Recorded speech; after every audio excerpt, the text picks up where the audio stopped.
The western coast of Colombia is a haven for wildlife. A vast tropical rainforest carpets the region, where strange species found nowhere else continue to be discovered.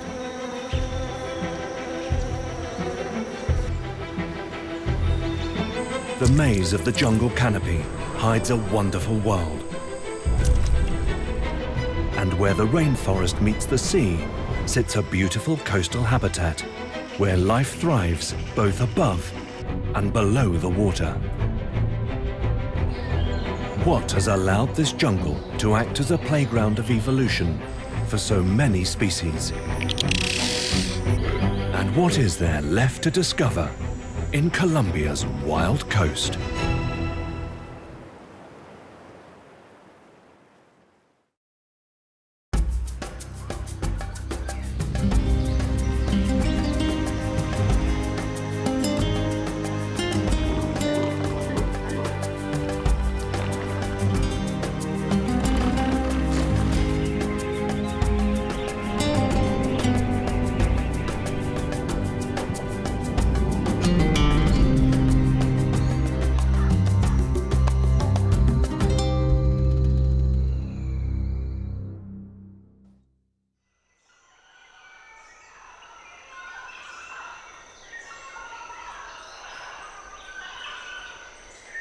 During the late Cretaceous, the Andes Mountains were born.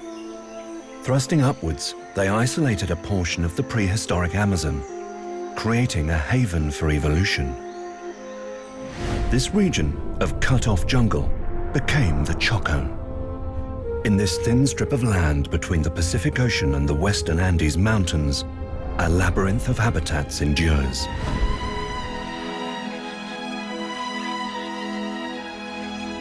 Unbroken and unexplored for hundreds of kilometers. Down the Andean slopes into lowland forests. Through twisted mangroves and out to rolling oceans. A vast abundance of life thrives, all thanks to one thing: water. This is the wettest place on Earth. Here rainfall is measured in meters, on average, over 13 every year. The result of all this rain is an exuberant tropical rainforest known as the Chocó.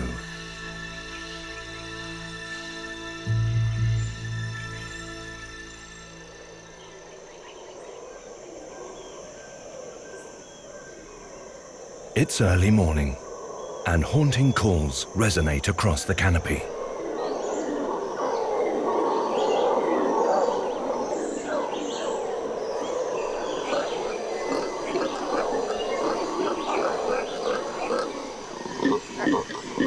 Red howler monkeys declare their territory to keep potential intruders at bay. Direct conflict would waste precious energy, so these howls are an important daily ritual.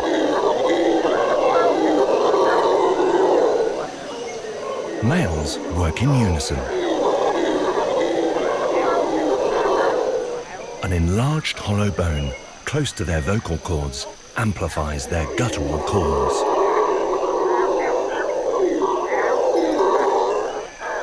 They can be heard more than 5 kilometers away, making them not only the loudest monkey, but also the loudest land animal on the planet.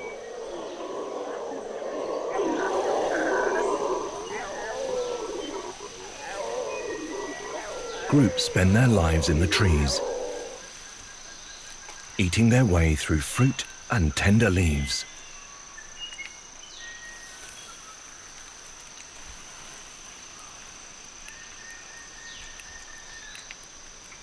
Muscular, prehensile tails enable them to stretch for food that would otherwise remain out of reach.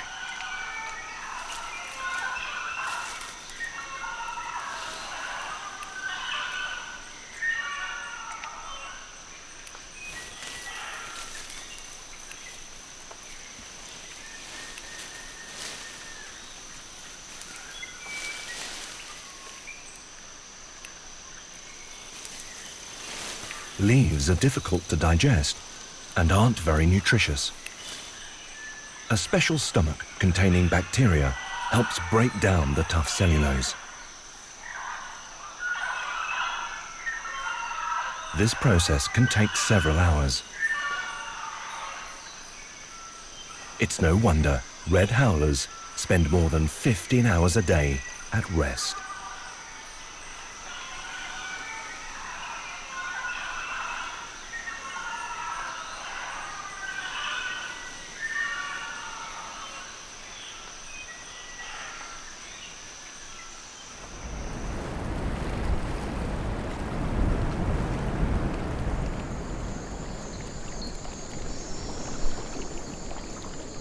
The northern Colombian Chocó is the only place in South America to have both a Pacific and Atlantic coast.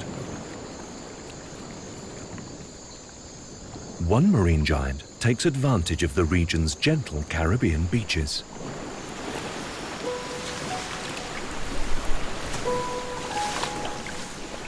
A leatherback turtle, the largest turtle on Earth. The rains have heralded her arrival. Drawn from feeding grounds thousands of kilometers away, she has traveled for months to nest on these beaches, where she hatched.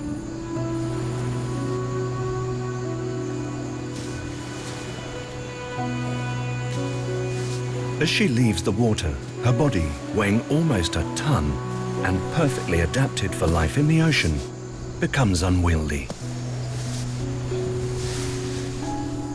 Her prehistoric form has remained largely unchanged for over 100 million years. Leatherbacks are almost twice as old as the Andes themselves.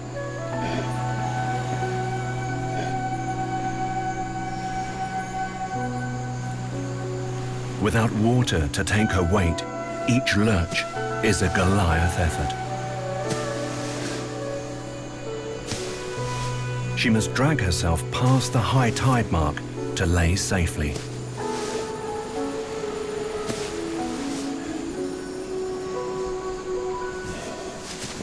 Excavating the deepest chamber of all marine turtles, her giant flippers become shovels. Heaving each ragged breath is labored. She will lay up to 100 eggs. 30% of these will be yolkless, fragile, and much smaller than the others. They will provide space for the turtles to emerge into when they hatch. One of the last acts of care before she leaves forever. Once she has deposited her clutch, she covers the eggs. This whole ordeal can last up to 2 hours.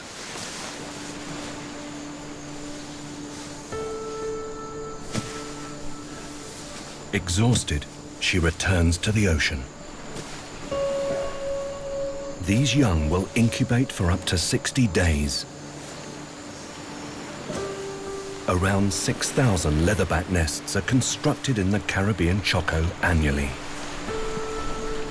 It is one of the most important nesting sites on the planet. But the night is still young.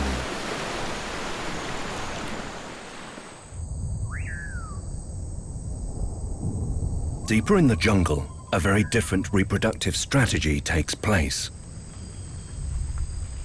The waning moon has signaled an explosion of activity. As the last drips drop from the treetops, male gliding leaf frogs parachute from the canopy.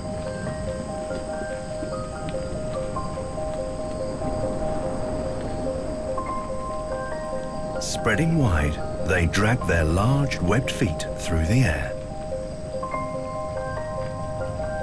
Slowing their fall, they race to take advantage of the temporary pools of water below. A marathon becomes a sprint. It is the most energy-efficient way to travel through the trees. Though landings can still be tough. As more and more males arrive, they begin to call en masse, signaling to one another their presence. Soon the larger females follow in search of a mate. Outnumbered, they are buried under the advances of the eager suitors. Gripping onto the female's back, a position known as amplexus, this male has hit his mark. He clings to her like his life depends on it, though that doesn't stop the other's amorous intentions. Here, humidity can reach 100% almost every day. In such wet conditions, there is no need to take the leap to the pools below. Instead, they spawn on the smooth leaves, suspended up to 8 meters above the water.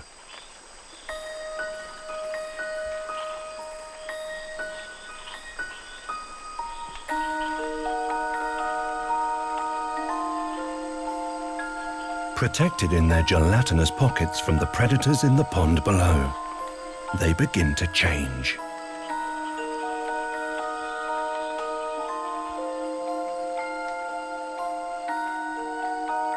What began as a small white ball soon becomes a wriggling mass. Burning fuel from the attached egg sac, they enter the most rapid period of growth in their lives. As their systems become more complex, exterior gills develop. Extending them, the tadpoles rotate to ensure they are as close to the surface as possible.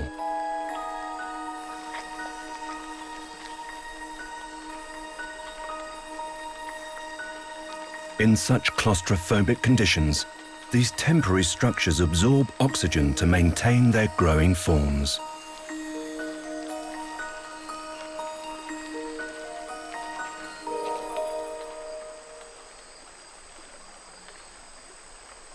They begin to move more and more, gathering their strength.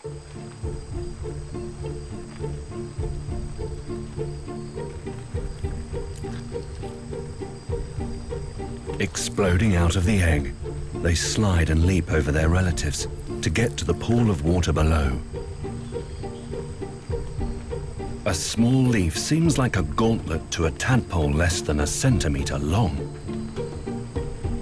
But like its father before it, it takes a leap into the great unknown.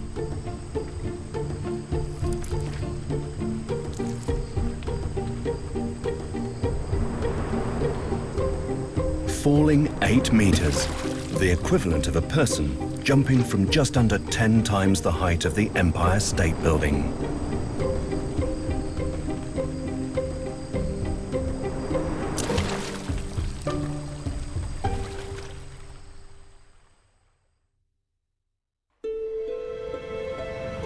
Whilst the tadpoles are safe for now, the leatherbacks have not fared so well. During the nesting season, turtle eggs often become exposed on the Chocó's beaches. Opportunists waste no time.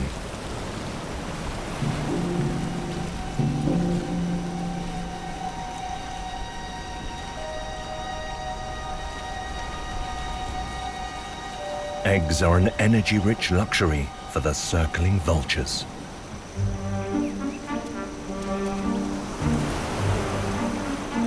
A banquet too good to pass up.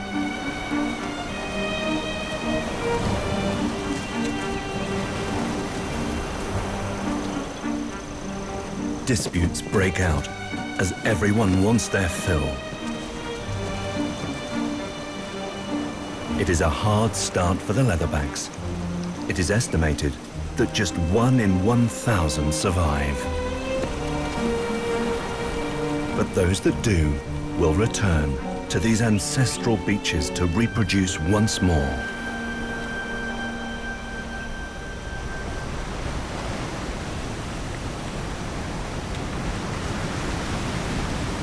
The rains that brought the leatherbacks here to nest are amongst the most frequent on Earth.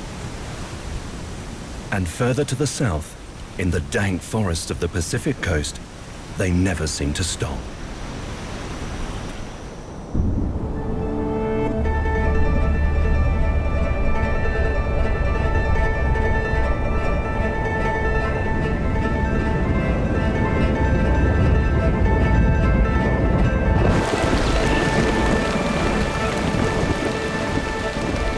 The Andes promote this wet environment.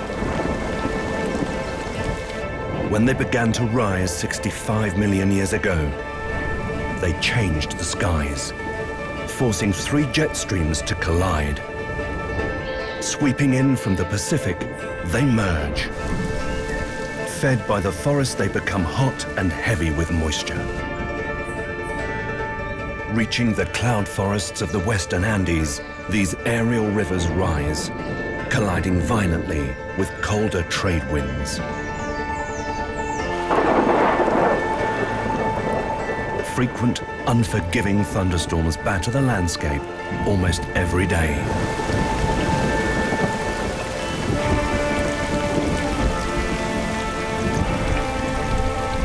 Shrouded in mist, these are the wettest forests on Earth. Over 23 meters of rain has been recorded to fall in a year. But for some, these storms are an opportunity.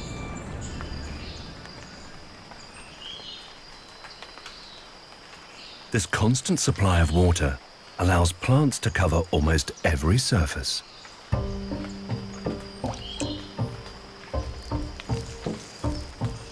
A carpet of moss moves through the undergrowth. Taking a lesson from its surroundings, the moss millipede has camouflaged itself by growing a garden on its hard carapace. It is endemic to the cloud forests of the southern Chocó. Over 400 plants can grow on one millipede. The older they get, the greener they become. If uprooted, 2 bright stripes on an otherwise black back would reveal its position to the jungle predators.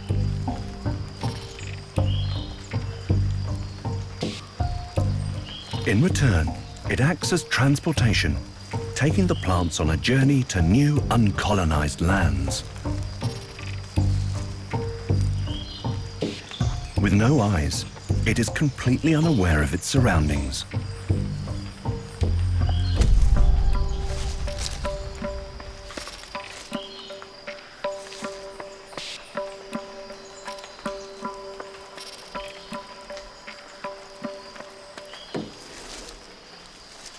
Luckily this time, its camouflage has paid off.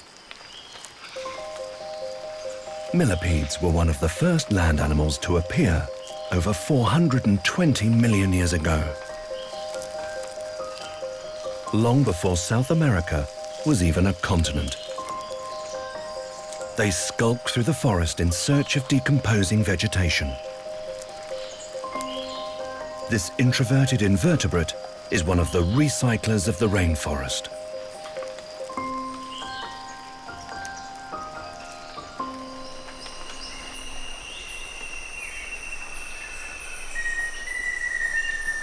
But other forest dwellers are a little more extroverted.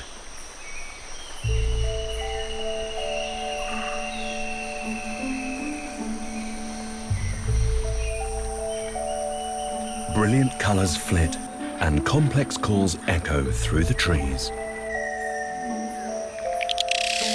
Colombia has more types of bird than any other country in the world. Over 1,800, nearly 20% of the world's species in less than 1% of its area.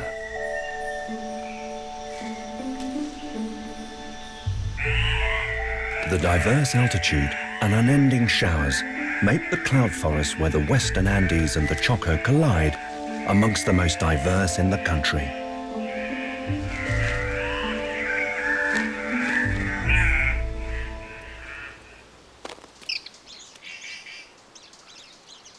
Mannequins are the show-offs of the rainforest. They dance, sing, and clap to capture a female's attention. Of the 60 known species, half are found in Colombia.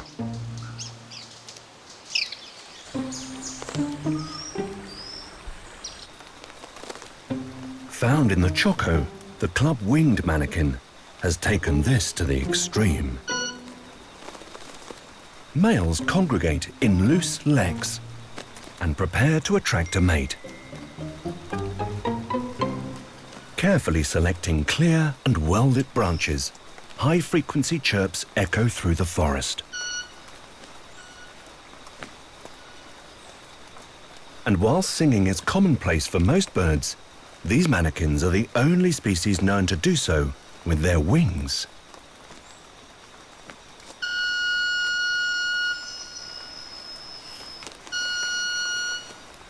Vibrating them over 100 times per second, twice as fast as a hummingbird's.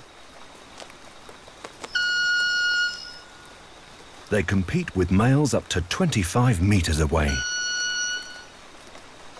It's a shouting match, and they're surrounded on all sides.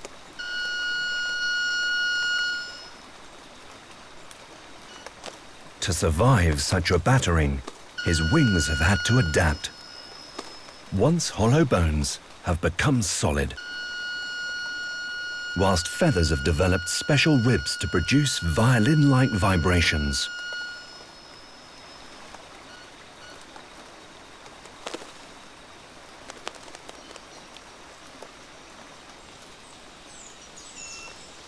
And while the cloud-shrouded mountains of the Chocó have allowed an untold diversity of birds to evolve, this water world allows one group to thrive more than any other.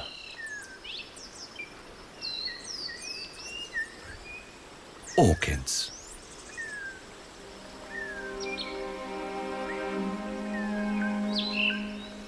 It is thought that Colombia is home to over 5,000 species, almost a fifth of all orchids on Earth. Breathtaking, they bloom in a myriad of forms, colors, and settings.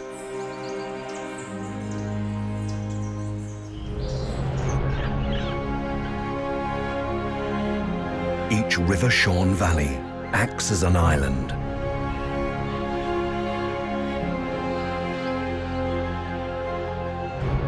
Each ravine hides the possibility of a new species. Drops turn to trickles. Rock faces become waterfalls.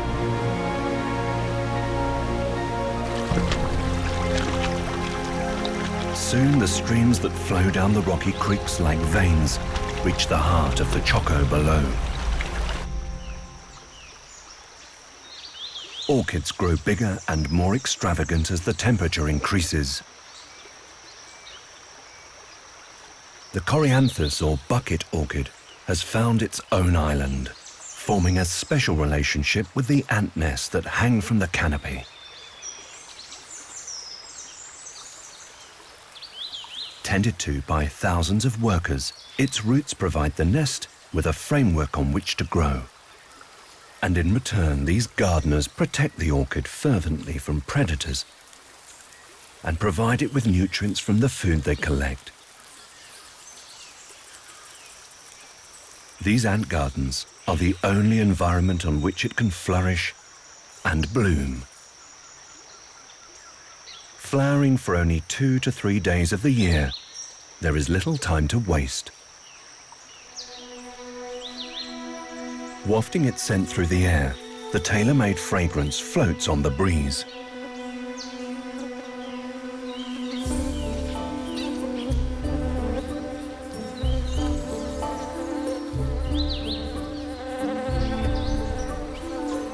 Gathering from a variety of sources, from orchids and fungi to rotting wood and leaf litter, male orchid bees can travel up to 50 kilometers in search of these aromas, concocting them into a perfume to attract a female. The bucket orchid is irresistible. a prized fragrance for the male to add to his collection.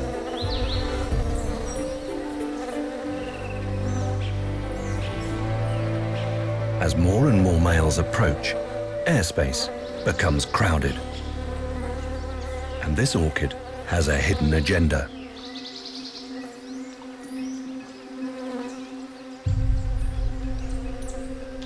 Drops fall from its twin pluridia, water-producing organs unique to these orchids. The bees stray closer and closer, hypnotized by the scent.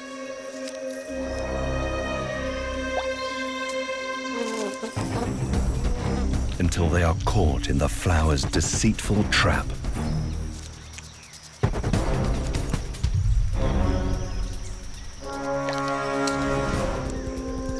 Smooth, waxy walls give no purchase, and soapy water clings to his wings, causing them to become useless. Imprisoned in the bucket, the unwilling bee has only one escape. Struggling through the narrow, slippery tunnel, it passes under the orchid's reproductive organs, where it becomes stuck. Only specific species of orchid bee can pollinate this flower.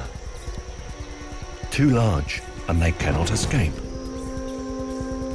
Too small, and they pass through too easily. But this one is just right.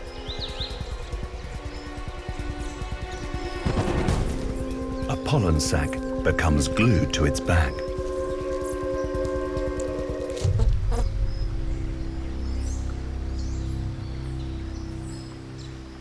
Drying his wings, the ordeal is finally over. He is so traumatized that he will not approach this flower again, preventing self-pollination. Instead, he unwillingly transports his payload to a new orchid in another part of the forest.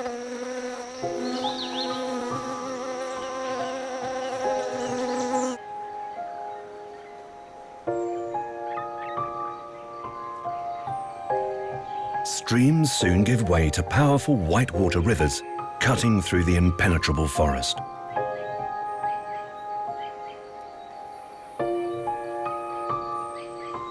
They act as paths to the jungle's inhabitants.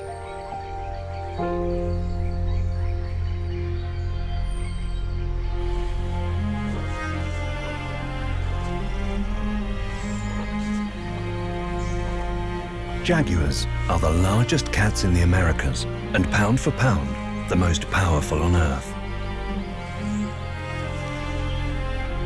Originally from North America, they moved south when the two continents connected. A great interchange of species occurred.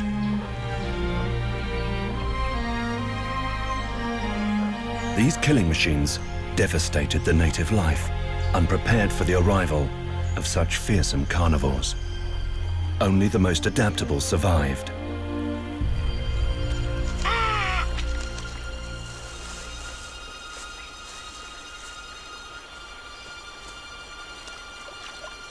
To the jaguar, the Chocó's rivers are not only highways, but also obstacles to overcome.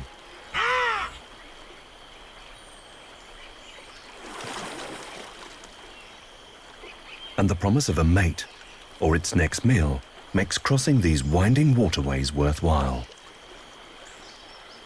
But another predator is on the prowl.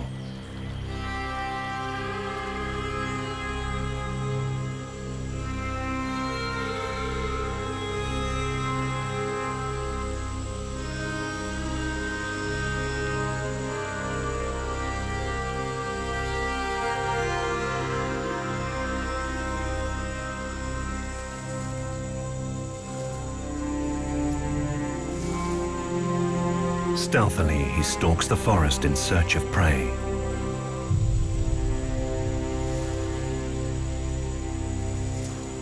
Jaguars are too dangerous to be on the menu. But what he is looking for is just as lethal.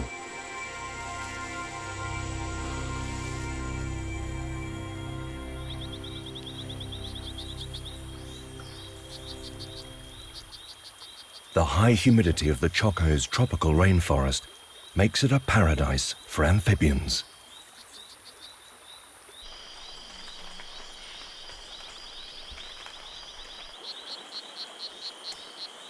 Dart frogs hop through the leaf litter in search of their next meal.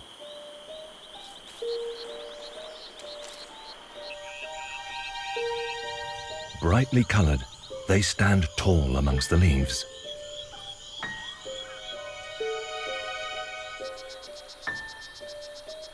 These individuals have little to fear from predators.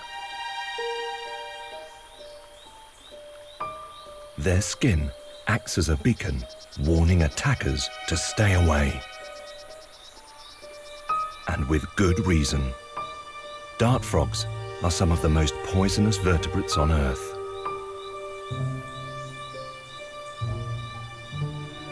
Ravenous appetites enable them to survive.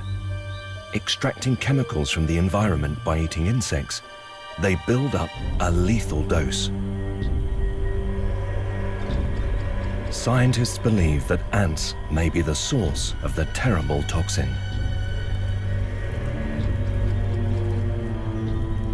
Seeping from microscopic pores, each frog contains around 1 milligram of the potent poison known as batrachotoxins. And though it may seem like a small amount, it is enough to kill over 140 people.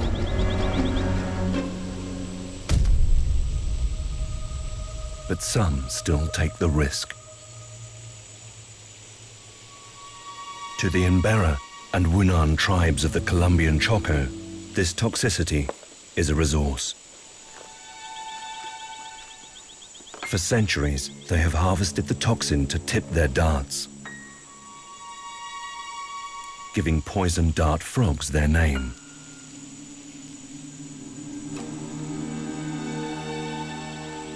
One false move could end in convulsions, paralysis, and death. There is no known antidote. While the other two species used by the indigenous tribe die in the process of poison extraction, the golden dart frog is so virulent that the dart only needs to touch its back to turn into a lethal weapon.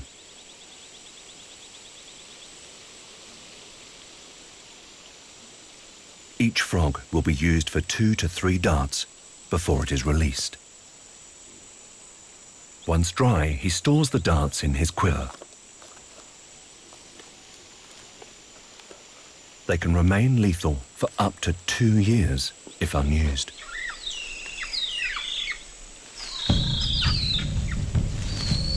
But he has other plans.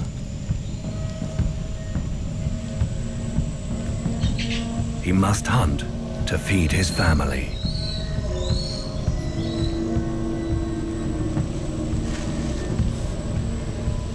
An experienced hunter can strike down prey high in the canopy, over 30 meters away.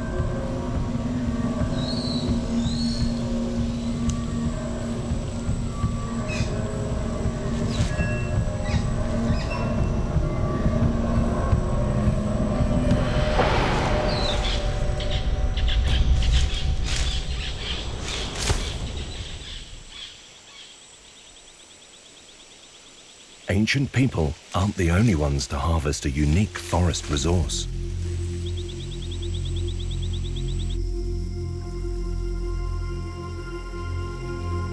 Leafcutter ants spend their lives doing exactly as their name suggests.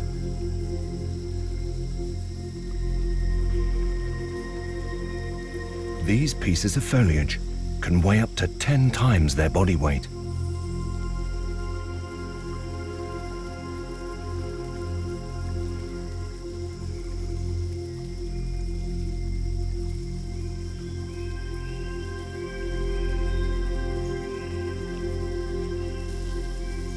Colonies contain up to 8 million individuals. Each group tasked with a different objective.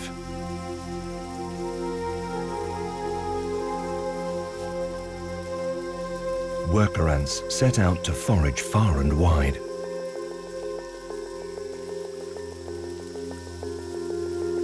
Laying down a scent trail in order to find their way home.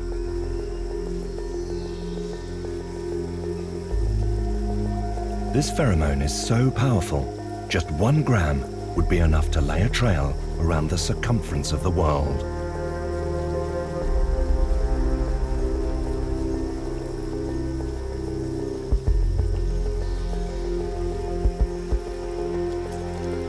Only the freshest and most succulent leaves are harvested. Powerful jaws slice through the tough cellulose with ease.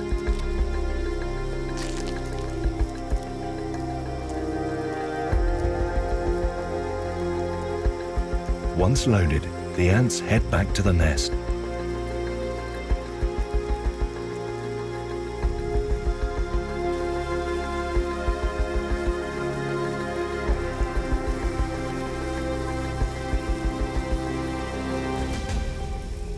Surprisingly, the leaves aren't food. They're essentially a fertilizer used to cultivate a fungus.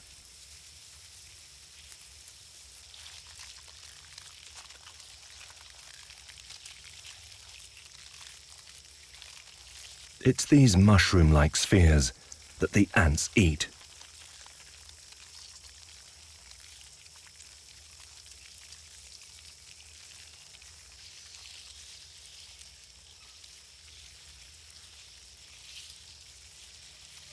Another group of workers is charged with maintaining this underground garden.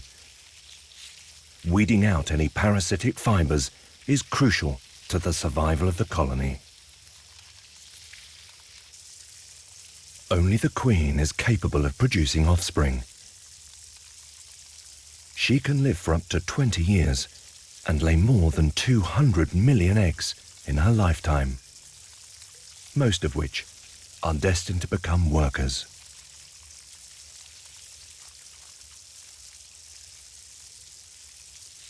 To date, around 30 separate roles have been identified. Each group sticks to the same job its entire life.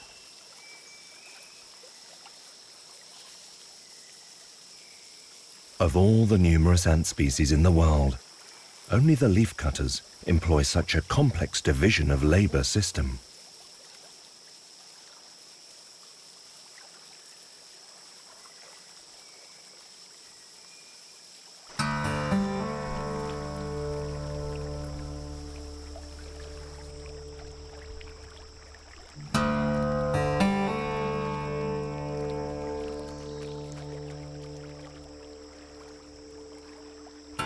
As the large rivers continue towards the Pacific Ocean, the lowland forests begin to transform.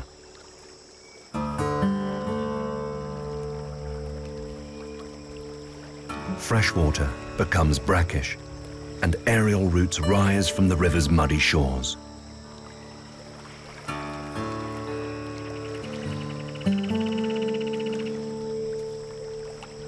These are the Pacific mangroves of Colombia,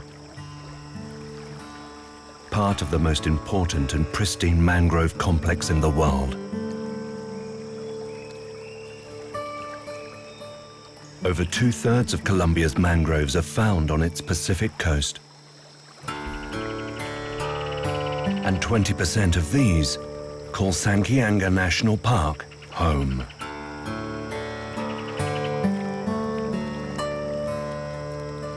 These are amongst the tallest mangroves on Earth.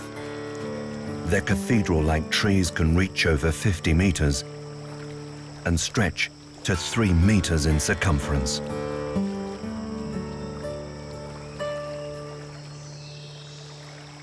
To support such towering structures, their vaulted arches sprawl outwards, creating dense, impassable tangles.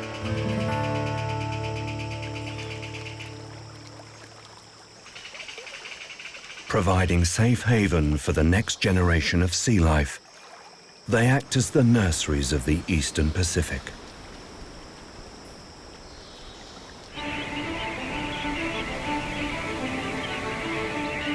But the resultant richness buried on the beaches here still attracts vast flocks of birds every year.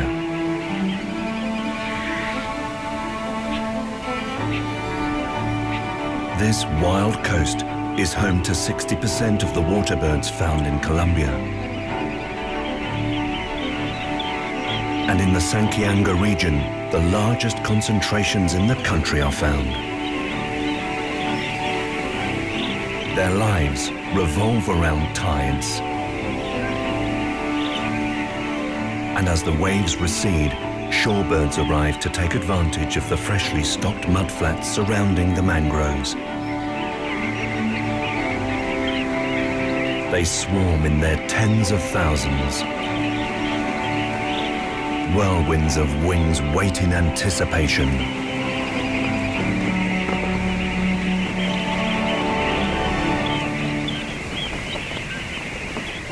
But while these shores act as a nursery to millions, the waters that wash upon them are filled with deeper oceanic life.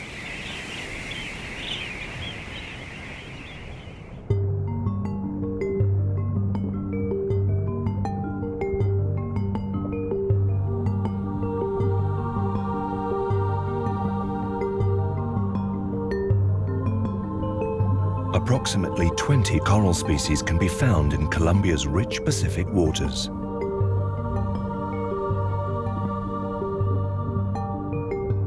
Volcanic islands rise from the ocean bed,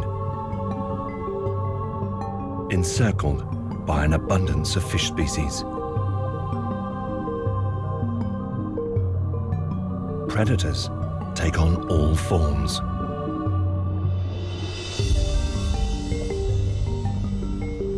Some have remained unchanged for millions of years.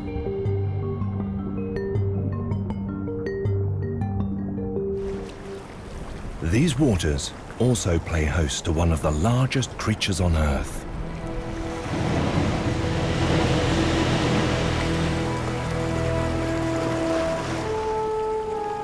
Humpback whales arrive every year to Chocó's coast. Traveling here from rich feeding grounds in the Antarctic Peninsula, they complete the longest mammal migration on the planet.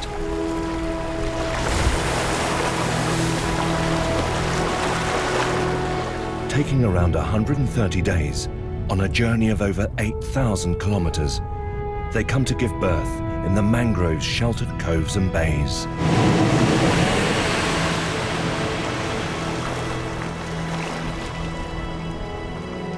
A mother and her newly born calf.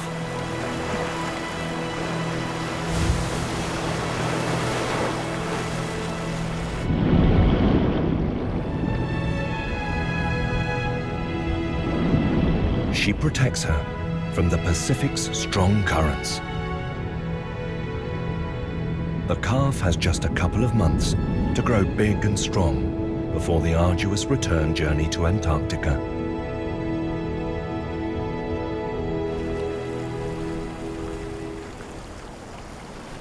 Her mother will make this journey every 2 to 3 years to give birth. In her lifetime, she could have up to 15 calves.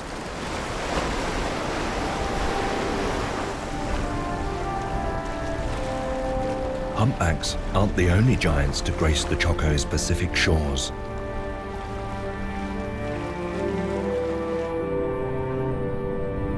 The world's largest fish often competes for the ocean's rich pickings.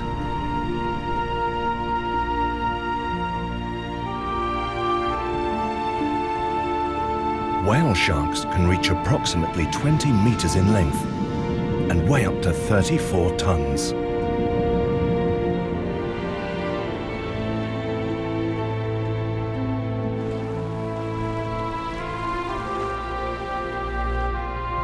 They survive on plankton, some of the smallest organisms in the ocean.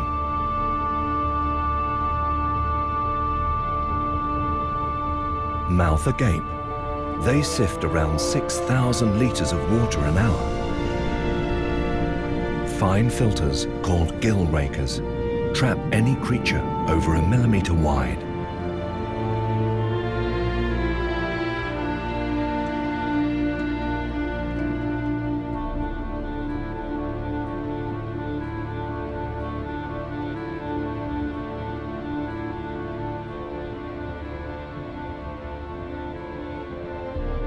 Unlike other species of shark that wave their tails to propel themselves, whale sharks are unique. Instead, they move their entire bodies from side to side.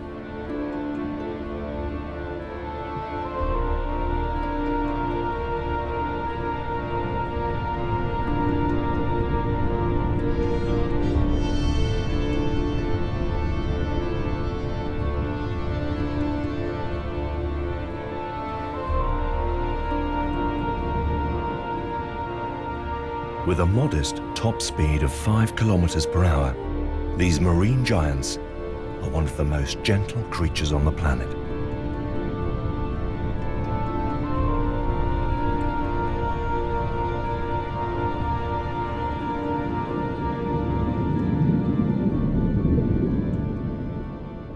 And the Chocó shores are the perfect whale shark paradise.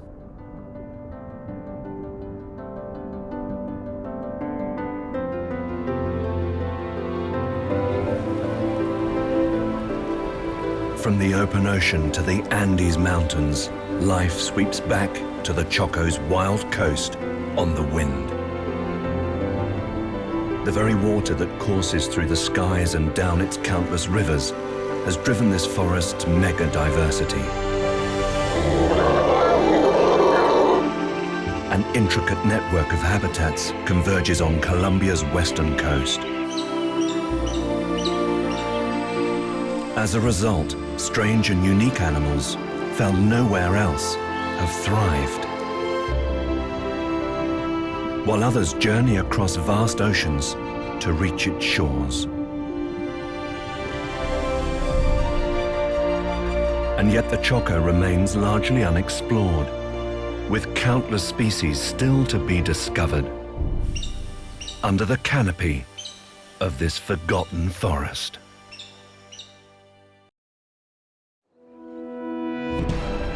The Serranía de la Macarena. Closed off from the world and covering over 3,500 square kilometers, it's an extraordinary jungle, hidden in one of the remotest parts of Colombia.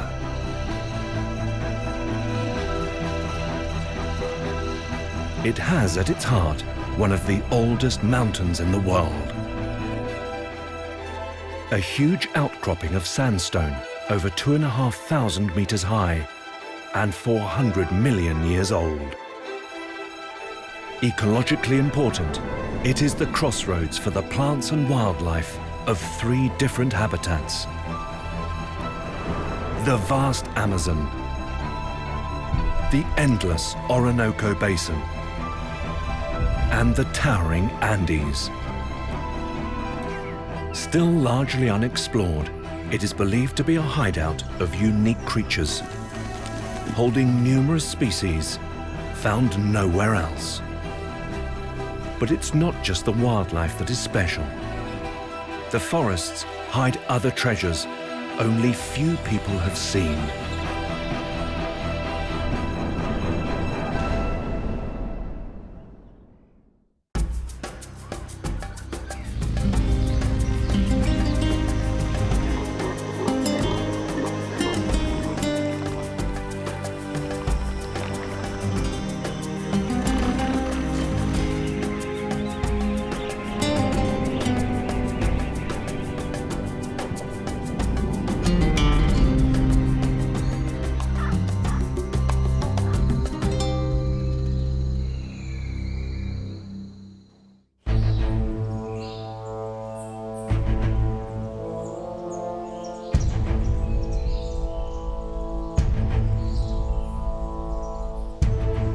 Colombia's present-day geology has been formed by a combination of tectonic, volcanic, and glacial forces.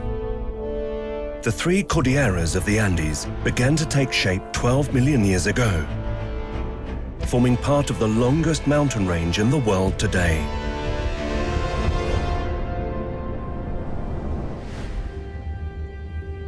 Colombia sits right above 3 of the Earth's tectonic plates, and the national park of Serranía de la Macarena sits right in the middle of the country. It is flanked by the jungles of the Colombian Amazon to the south, the grasslands of the Orinoco Basin to the northeast, and the Colombian Andes to the northwest. We start our journey here.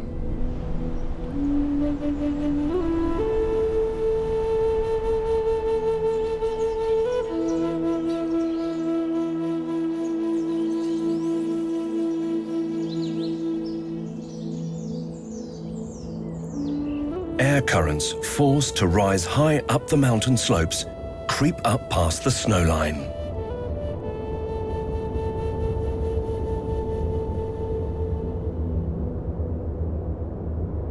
The drop in pressure causes the water vapor to cool until it condenses into clouds. These cloud-cloaked mountains are home to Colombia's king of the sky.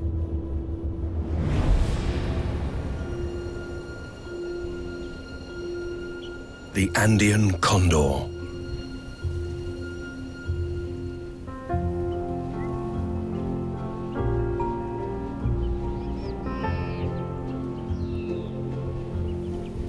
It is the second largest land-flying bird on the planet, with a wingspan of over 3 meters. Using thermal currents from the mountains, it glides effortlessly, spending most of its day scanning the ground below. It can spot a carcass from several kilometers away. And it quickly takes ownership.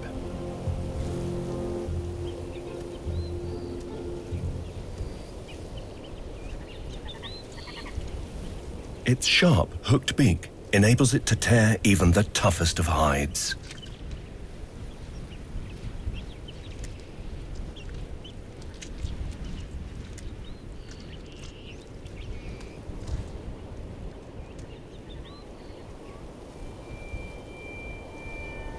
Here, he is the master.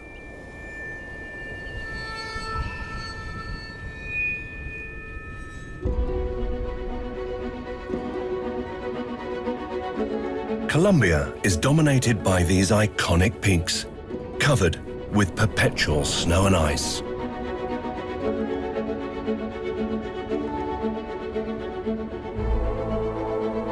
But further down the mountains lies a layer of cloud forest.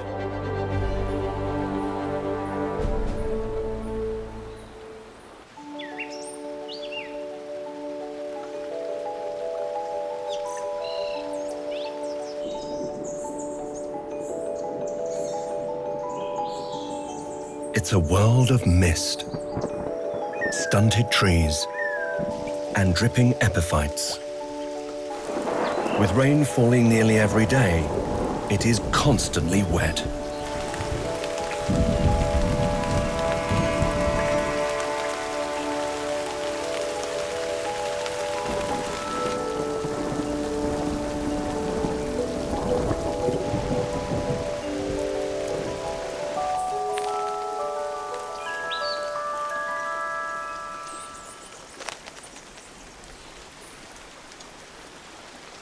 All the water is funneled into innumerable streams and rivers.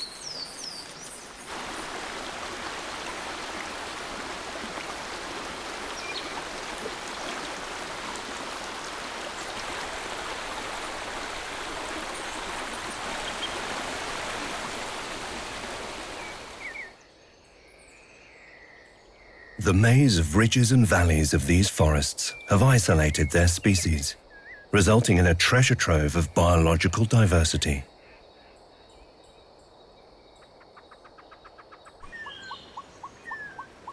Only a few monkeys live at this altitude, so there's not much competition. One species that does is one of the largest primates in South America, and it thrives here. 45 meters above the ground, woolly monkeys are on the search for food. They have evolved to exploit this treetop niche, using a thick prehensile tail to get around.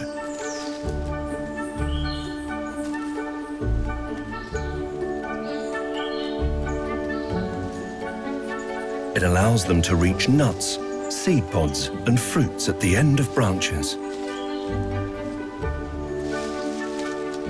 These amazing tails also help them leap between large gaps.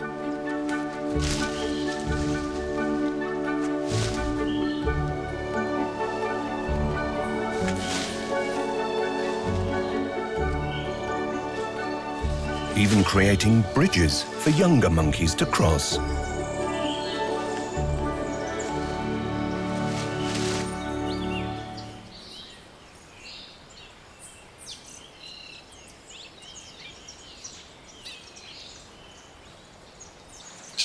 Cloud forests also support a breathtaking diversity of birds.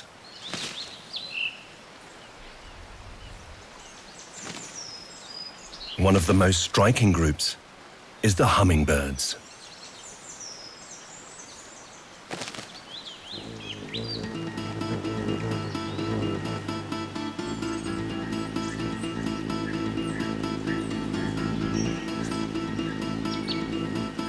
High altitude causes the nights to be cold and the days to be damp, so not many insects can survive up here.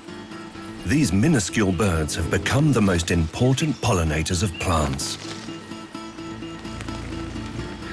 They hover in position, their wings beating over 70 times a second, and their hearts beating 1,000 times per minute.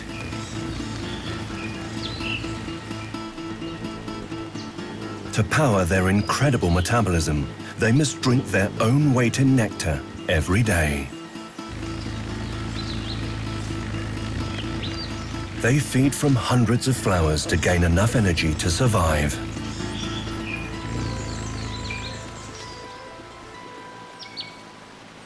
The plant diversity here is equally impressive, and many have evolved to attract these aerial acrobats. Each species of hummingbird feeds from specific flowers.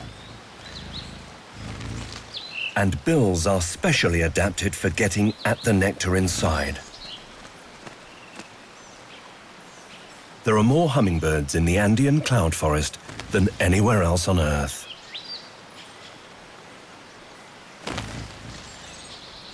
The abundance of fruit here also means many other birds can cram in lots of calories.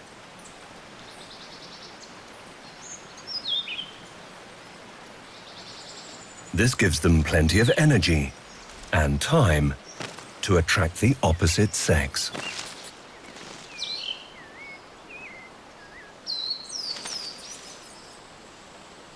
One inhabitant works extra hard to find a mate. The flamboyant cock of the rock. The brighter his plumage, the stronger his genes. He piles his energy into very elaborate display rituals, hoping to win over a female.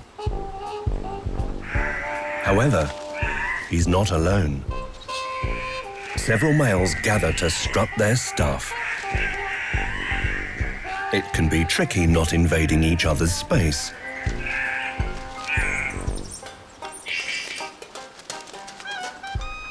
He needs to always look his best. All this effort can be exhausting.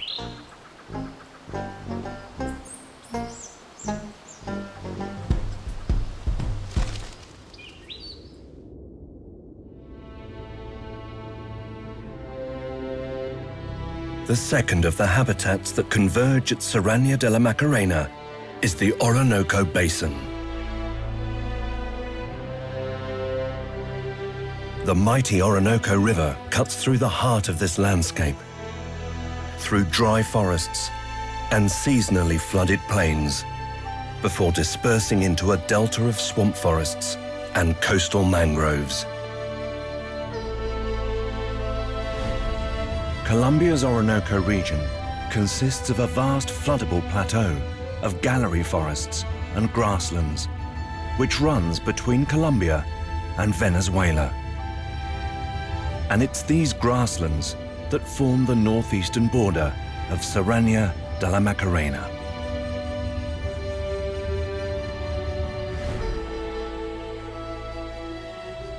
The vegetation and wildlife of this region has evolved to cope with yearly flooding and drought. But man has also successfully adapted to life here.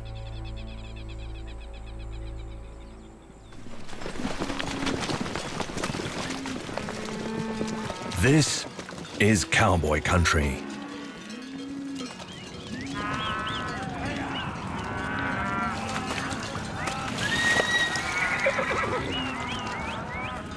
Cattle ranching is big business.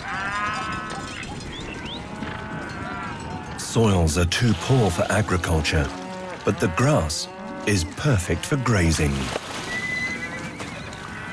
It is one of the world's richest tropical grasslands, so the cattle here share their habitat with more than 100 species of mammal and 700 species of bird. One mammal stalking the gallery forests is a ghostly hunter. The elusive puma. Also known as the mountain lion, it is more closely related to the domestic cat. It is, in fact, the biggest of the small cats. Ranging from the Canadian Rockies to the very bottom of South America, its success is partly due to its eating virtually anything it can catch, from tiny insects to large mammals.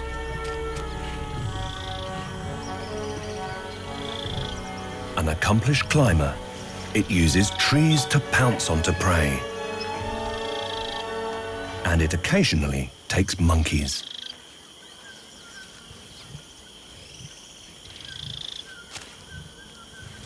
This cat, however, is just passing through.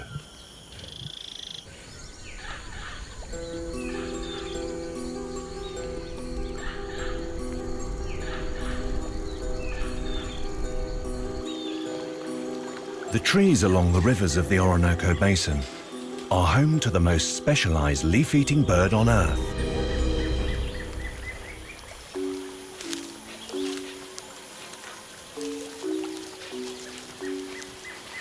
The hoatzin builds nests of sticks in branches overhanging water and well out of the reach of pumas.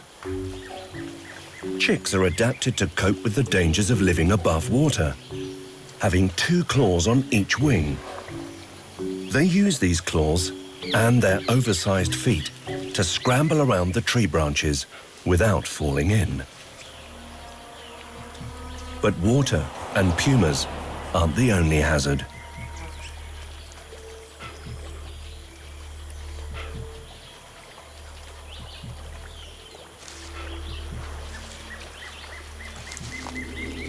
Tree boas are usually ambush predators, but will happily try to snatch vulnerable chicks from a nest.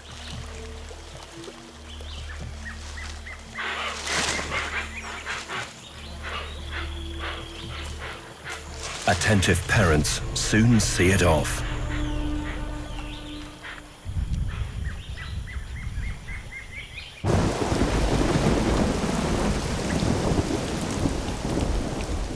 During the rainy season, from May to October, parts of the basin can flood up to 1 meter.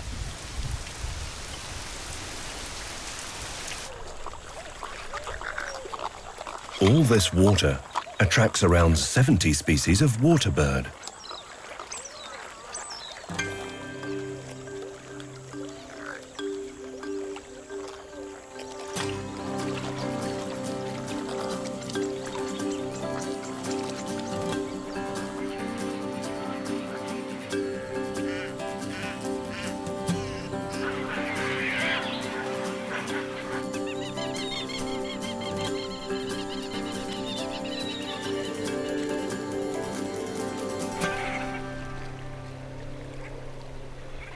Black skimmers take advantage of the bounty of fish the seasonal flooding has brought. This unmistakable bird is known for its remarkable beak, perfectly designed for snatching prey at the surface.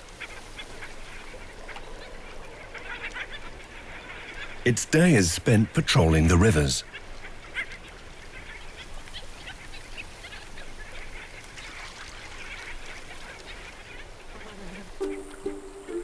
While skimmers prefer to nest on the ground, other water birds here build their nests as far away from it as possible.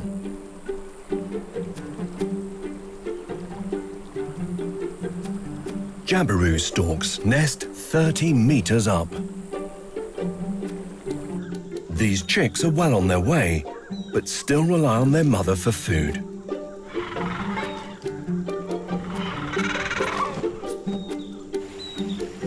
The flooded grasslands also teem with fish.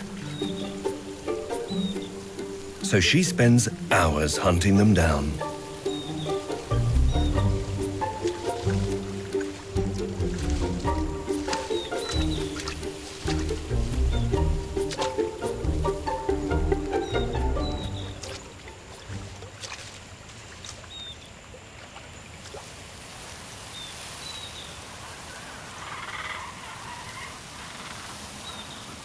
When her crop is full, she returns to the nest.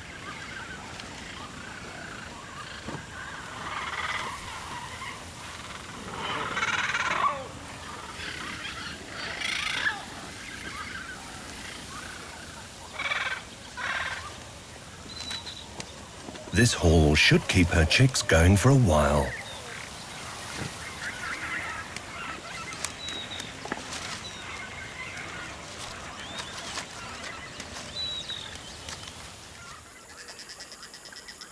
On the banks of a nearby river, ancient reptiles bask in the sun before they can begin to hunt.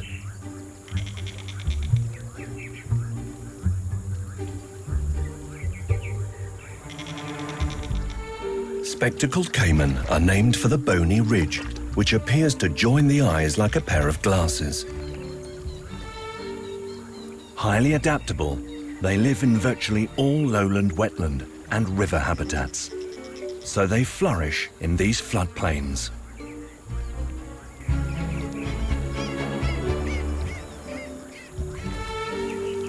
These small crocodilians, which are adept at catching fish, are opportunistic feeders.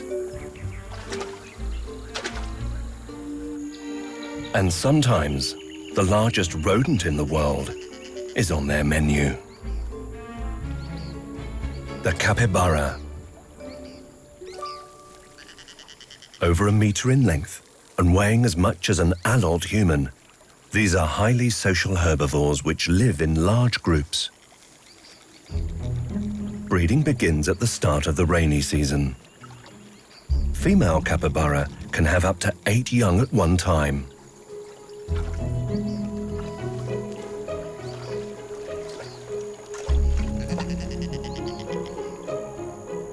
Although they can eat grass from just 1 week old, babies continue to suckle milk until they are 16 weeks from any nursing female. Like hippos, this family is perfectly adapted to an aquatic lifestyle, surrounded by mud.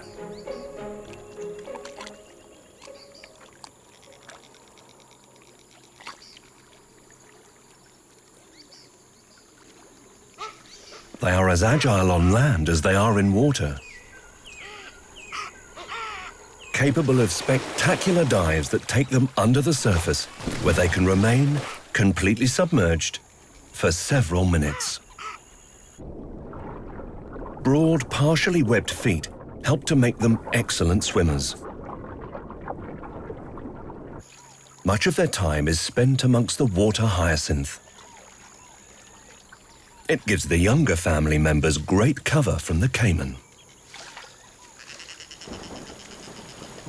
Adult capybara are too big to catch, but babies make a hearty meal.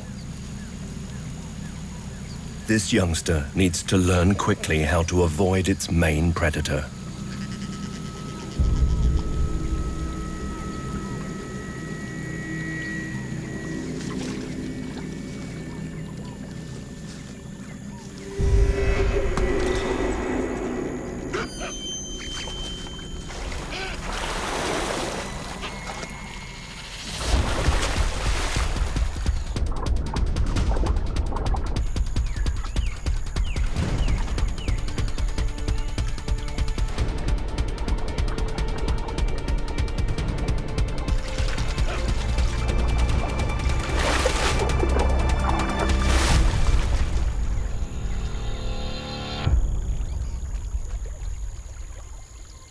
It's a hard lesson.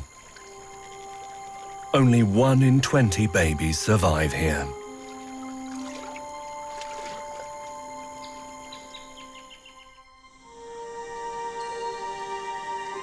As dusk falls, the jabiru chicks stretch and test out their wings, building up their flight muscles. It won't be long until it's time to leave the nest. Skimmers trawl one last time before going to roost. And the capybara family, one baby down, settle in for the night.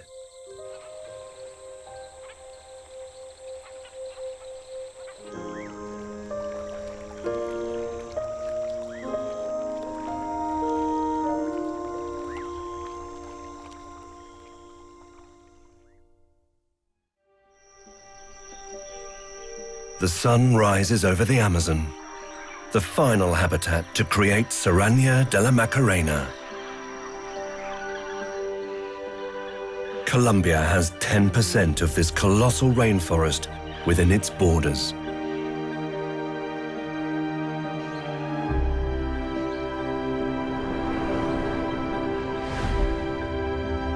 The Amazon is the largest tropical rainforest in the world, containing 10% of the Earth's known species. The basin is drained by the Amazon River, which is made up of 15,000 tributaries. This river system is the lifeline of the forest, and the Colombian Amazon creates the park's southern border.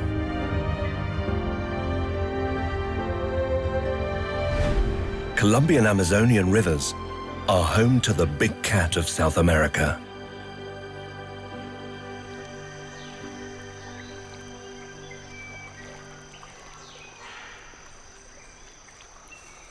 The jaguar is the largest carnivore in the Americas and has the strongest bite of all big cats, twice the strength of a lion. But this female is taking a break from hunting. These felines are able to take virtually any prey on land or in water. So with so much food around, she has plenty of time to relax. She may be a big cat, but like all cats, jaguars love to spend much of the day lounging around.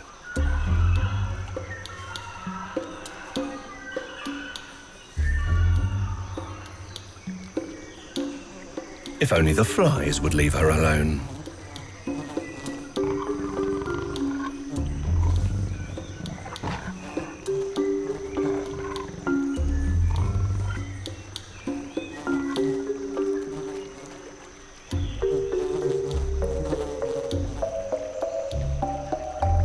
As well as being a supreme ambush predator, she is also a skillful swimmer. So when it's time to find a new resting spot, away from the relentless flies, going via the river is just as easy.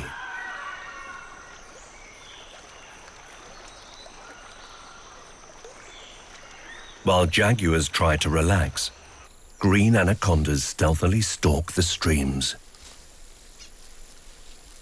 The world's heaviest and one of the world's longest snakes, they spend most of their life in or around water.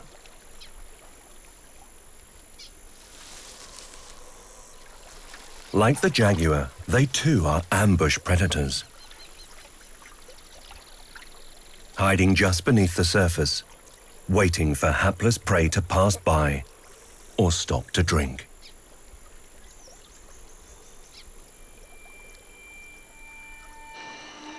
Under the water, other predators lurk. Colombia's Amazon waters harbor one of the world's most infamous fish, the red-bellied piranha. Often portrayed as a terrifying predator hunting in packs, stripping prey bare within seconds, piranhas actually live in large shoals for protection. They do not hunt as one. Usually, Only when very hungry or overcrowded in shrinking pools will piranha enter into their feeding frenzies. Schools will home in on prey and devour it within minutes. Sharp, triangular teeth which interlock when the mouth is closed, and specially adapted jaws give it a powerful bite.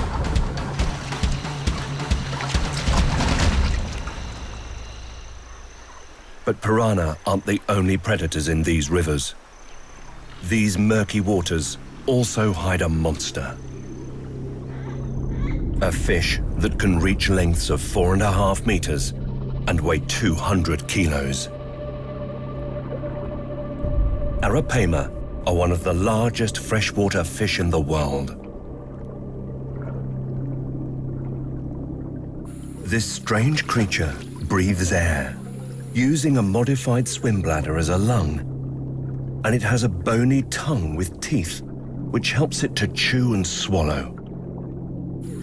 It hunts near the water's surface, sometimes even grabbing birds.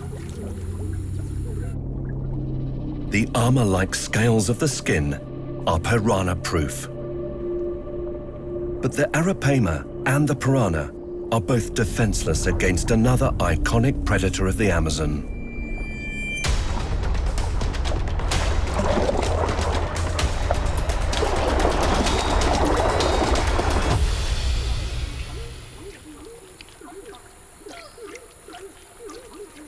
Also known as the river wolf, the giant otter generally lives in family groups of up to 10 individuals. They are experts at hunting fish.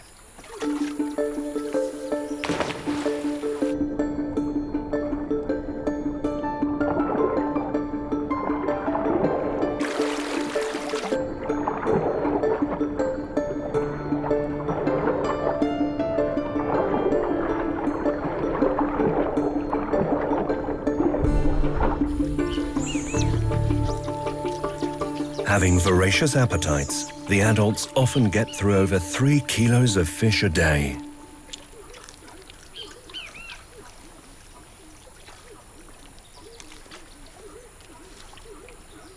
Great kiskadés hang around, looking for opportunities to grab some scraps.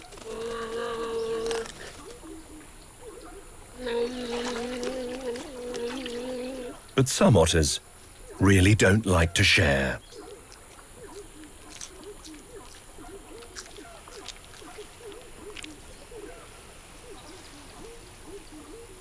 The ringed kingfisher, however, doesn't need to rely on scraps. He can do his own fishing.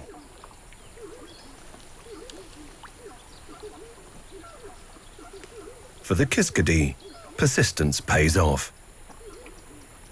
When the otter's stomach is full, he gets his reward.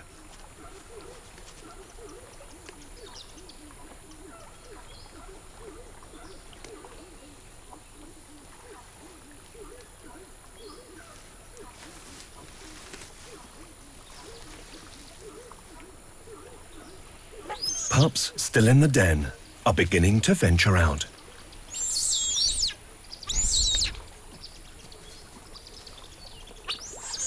So their mother mustn't drop her guard.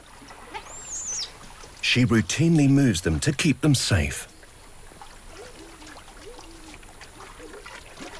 Otter families are very cooperative, doing everything together. They make a formidable pack. Caiman, which can make easy meals of young capybara, don't get it so easy with giant otters around.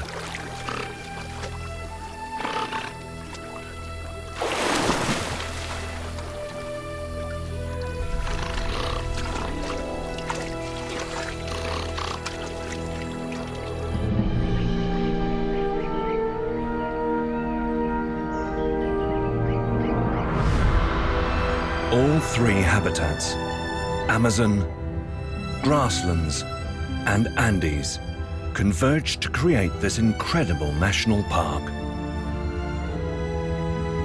The Serranía de la Macarena. A lush region made up of jungle, shrubland, and savanna, strewn with isolated peaks, winding rivers, and spectacular waterfalls. This habitat is so special, it was Colombia's first designated national park. Called the treasure of the world and a biological bank, more than 15 million specimens were collected during early studies of this area.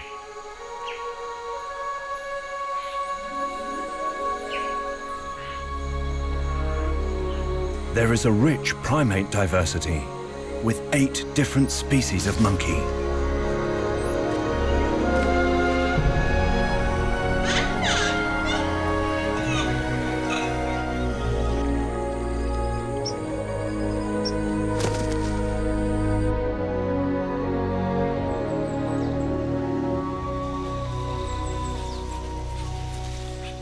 Brown capuchins inhabit the understory and mid-canopy of the forest. As nights are often chilly, this troop of around 15 individuals bask in the early morning sun.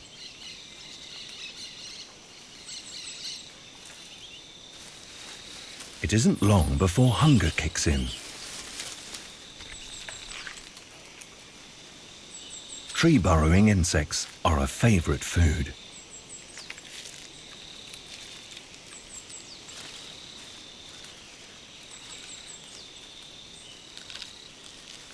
Others capitalize on the abundance of forest fruits available all year round.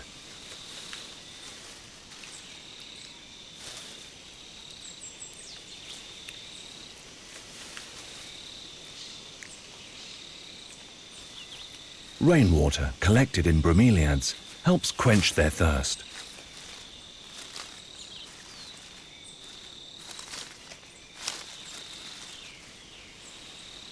Led by an alpha male, capuchin society hinges on a strict hierarchy. This youngster's submissive grimace is a way of showing respect to higher rankers.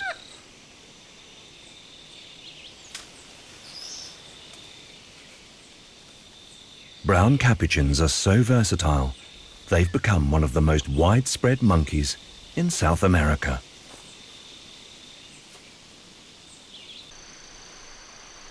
Inadvertently, the forest's primates enrich the habitat by dispersing the undigested seeds of the fruits they eat. But dispersal of these seeds can be even greater, thanks to another much smaller and less conspicuous creature, some of which come out at night.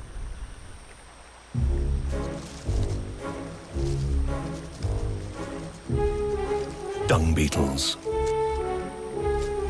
Some of the 1,200 species of insects found here. They are the kings of secondary seed dispersal, getting precious seeds out of dung and away from seed predators.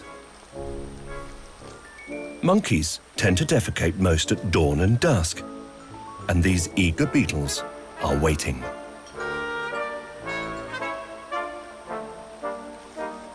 Within minutes, and from a great distance away, they have detected the fresh aroma and zeroed in to the exact spot. Primate dung is an important resource for them. They need it to reproduce.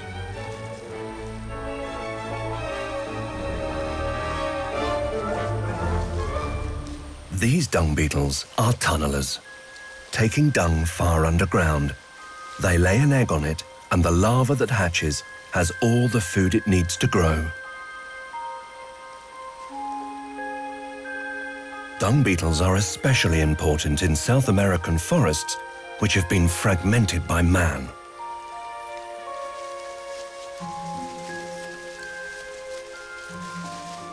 By moving and burying seeds, these beetles take things one step further.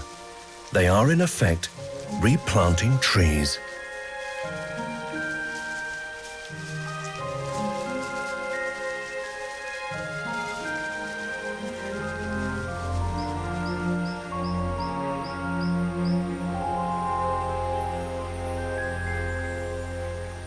Nighttime is also when one of the weirdest birds to inhabit Serranía de la Macarena wakes up.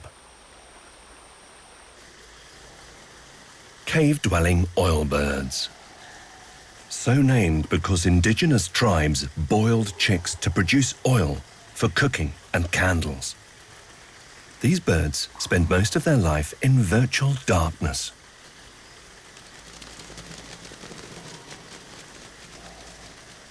They have large, specially adapted eyes that can see in the lowest light.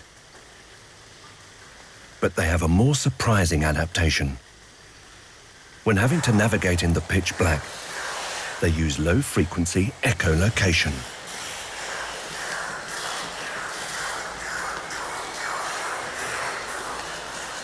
Broad, long wings also help them maneuver around obstacles. Roosting colonies can have as many as 10,000 birds.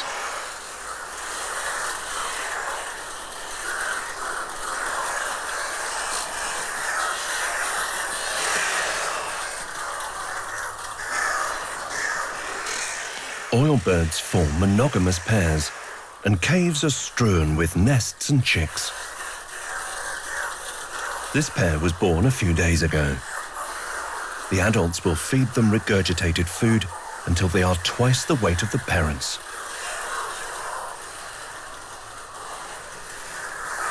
What makes these birds even weirder is, in fact, what they feed on. At dusk, the adults exit the cave en masse.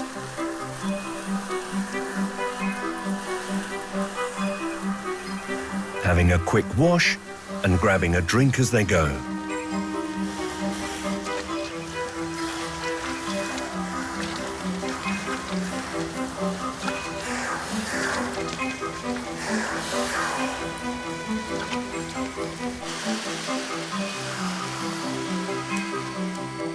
After foraging far and wide, they sniff out what they're searching for.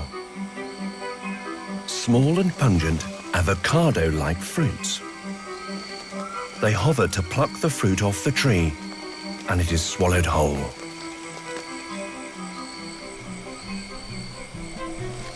With full stomachs, the birds fly back to their roost to digest the oily pulp.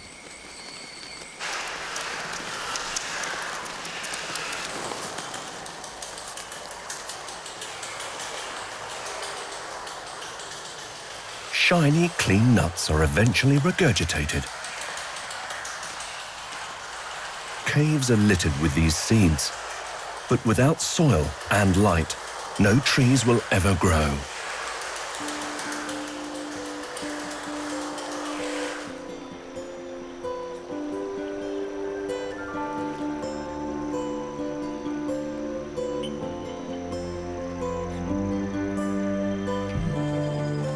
In daylight, bands of coatis visit the rivers of the park to quench their thirst.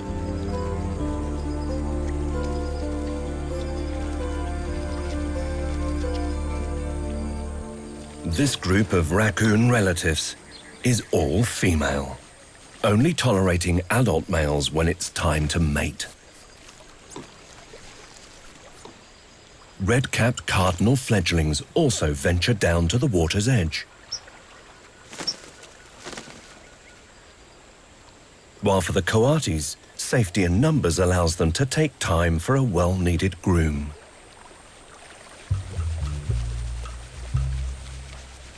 As well as small mammals like the coati, the habitats of Serranía de la Macarena are home to some giants.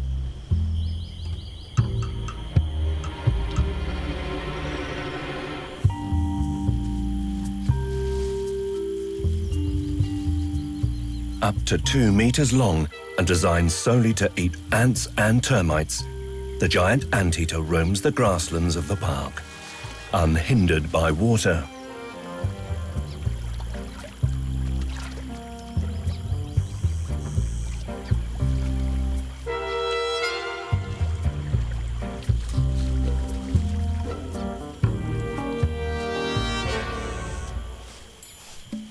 Huge claws adorn the front feet, perfectly engineered for tearing open cement-like nests. But the longest third claw gives the anteater a problem. It makes walking tricky. So it has evolved to walk on its knuckles.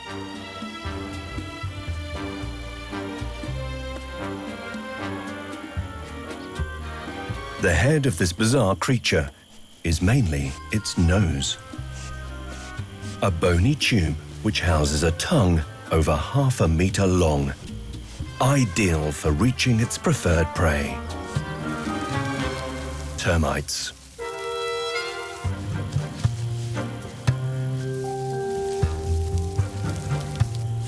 As the anteater's claws rip open gaping holes, invaded termites try their best to defend their home, but they have little effect. Sticky with thick saliva, it uses its tongue to hoover up its tiny prey. Anteaters have no teeth or proper jaws, so they rely on grit in their stomach to break down their food. Up to 30,000 insects can be consumed in one day.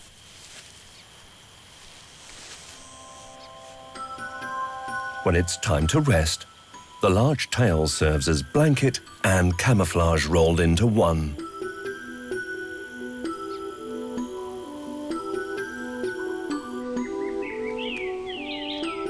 Unlike the giant, the southern tamandua is a smaller anteater, which spends much of its time in the trees.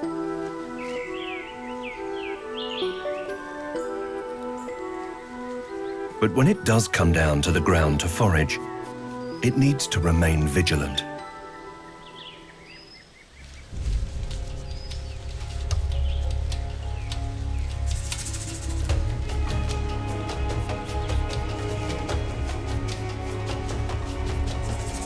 Boa constrictors, one of the 100 reptiles inhabiting these forests, are more than capable of taking one.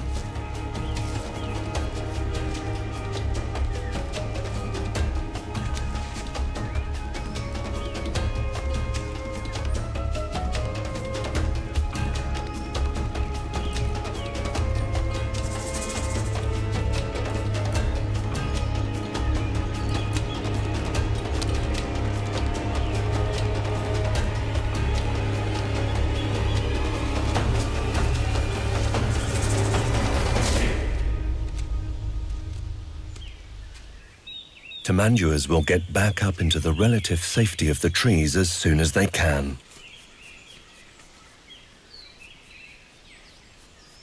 They have a semi-prehensile tail, acting as a fifth limb, which makes a life among the branches easy. Being arboreal, tamanduas are able to prey on tree-living termites and ants.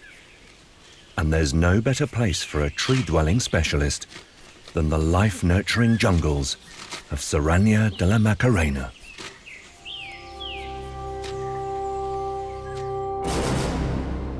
The Serranía de la Macarena is a precious gem in Colombia's crown. It is of huge biological importance. With much of the park being inaccessible, the myriad of species that exist here have been able to hide undisturbed in the remote, dense jungles and isolated peaks. And the pristine habitat has managed to survive, mostly untouched. Now, scientists are finally beginning to be able to explore this mysterious region, slowly uncovering all of its natural wonders. Who knows what other treasures they will find?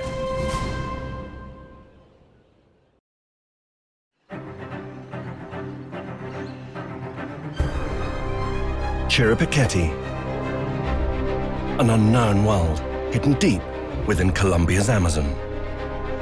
Prehistoric towers, waterfalls, and deep canyons lie surrounded by rivers, lakes, and rainforests bursting with life.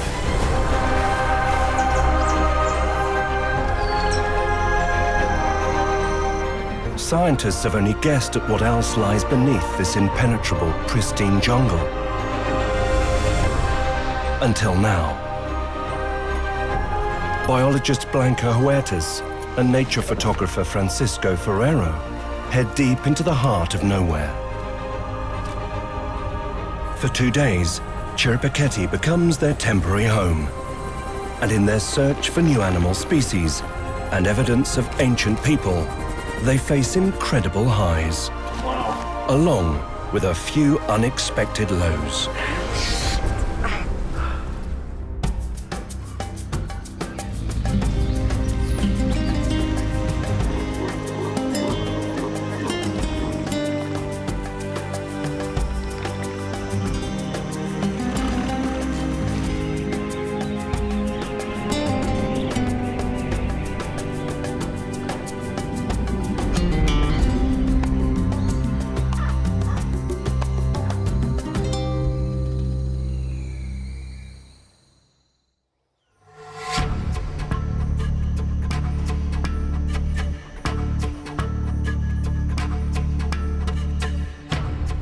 The Amazon, the largest rainforest on Earth. Situated in South America, it covers approximately 7 million square kilometers. If the Amazon were a country, it would rank 9th largest on the planet. These jungles are so fertile, they support over 10% of the species currently known to science. However, this could be just the tip of the iceberg. Many parts of the Amazon remain a mystery, and possibly the least explored are the isolated mountains of Chiribiquete, deep in the beating heart of Colombia. For the first time in over a decade, scientists have been granted limited access to one of the most remote and pristine regions in the world. Dr. Blanca Huertas of the Natural History Museum in England has been given a 48-hour window to establish the health of Chiribiquete's ecosystem.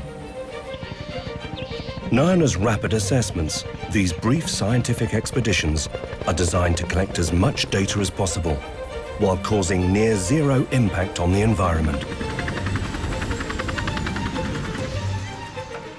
Blanca's specialist area is butterflies and moths. These diverse groups of flying insects are key indicators of a healthy environment and play a crucial part in the food chain of much larger animals. Not only are they relatively easy to spot and capture, they're virtually guaranteed to be here. Worldwide, more than 250,000 species of butterflies and moths have been documented, around a quarter of all named animal species. Within minutes of landing, Blanca is forced into action. Her rucksack has attracted the attention of one of the very creatures she's looking for.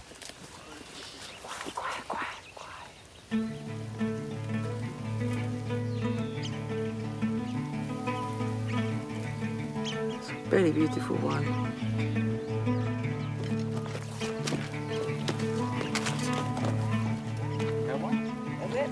Really, really strong flyers. Joining Blanca on her whistle-stop mission is award-winning nature photographer Francisco Ferrero. Colombian-born, Francisco has been photographing the spectacular geology of the Chiribiquete region for the past 15 years, and this is the first time he's been granted permission to set foot on land. Fascinated by these mysterious mountains, for almost his entire life, he's on a mission to locate some of the earliest forms of art known to man. 70 years ago, a one-off expedition to this very region reported sightings of 10,000-year-old cave paintings by the Cariona, an ancient Amazonian tribe. With no photographs to help pinpoint their location, he's relying on a set of vague map coordinates and expert guide Thomas Doyer to try and find the site. As you can see, it's very rocky, so it might go up and down. That's at least a day. At least a day, yeah. Okay. But locating the paintings could be the least of the team's problems. Although they've chosen the top of a mountain to base their mission, these elevated plateaus, known as tepuis, suffer their own unique climate. While the base of the mountain remains warm and humid, the top is much cooler with frequent rainfall. As the team are about to find out. This could spell disaster. Blanca's butterflies won't fly in the rain, making them almost impossible to catch.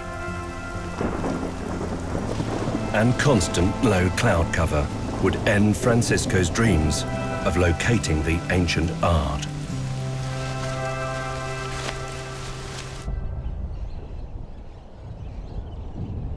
While life for the team comes to a standstill 500 meters up, at ground level, it's normal service for one of the Amazon's largest predators.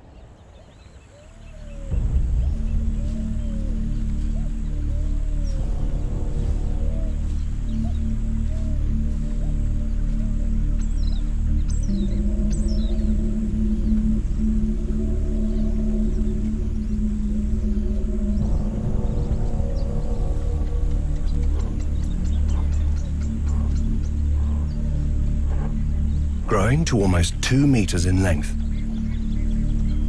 and weighing over 150 kilos, the jaguar sits at the top of the jungle's food chain.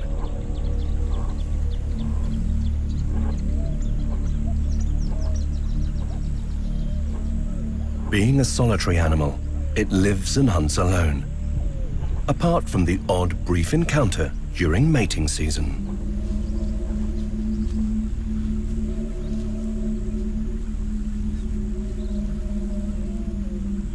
A jaguar's home range can cover over 130 square kilometers. As unlike the territories of many creatures, the Amazon's vast network of rivers and streams proved to be no barrier to this big cat.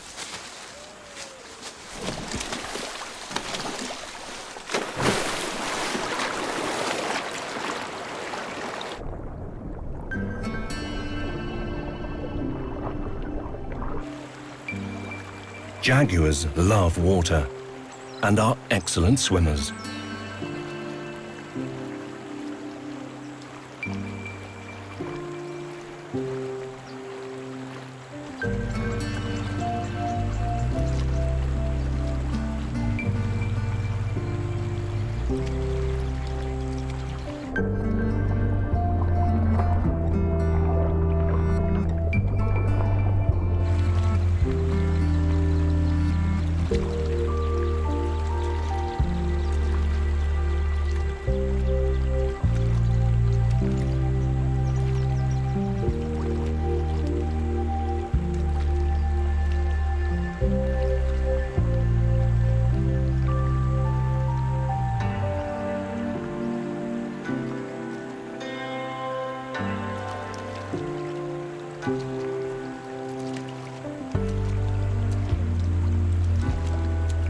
Aquatic creatures such as fish, turtles, and caiman make up a major part of the jaguar's diet.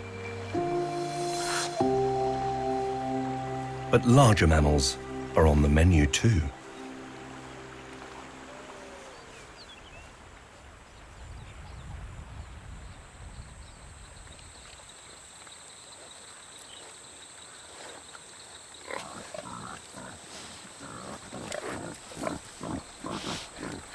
Resembling wild pigs in behavior and appearance, peccaries never stray too far from water.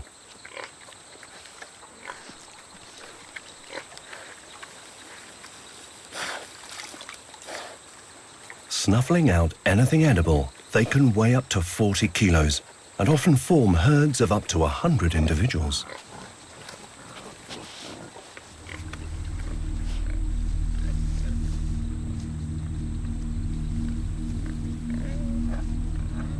For the jaguar, these medium-sized mammals provide an easy meal, especially in such large numbers.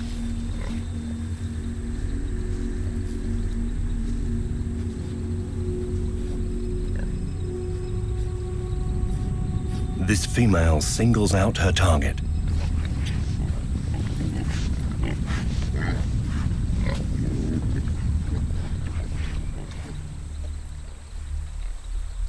She edges closer, desperate to avoid being spotted.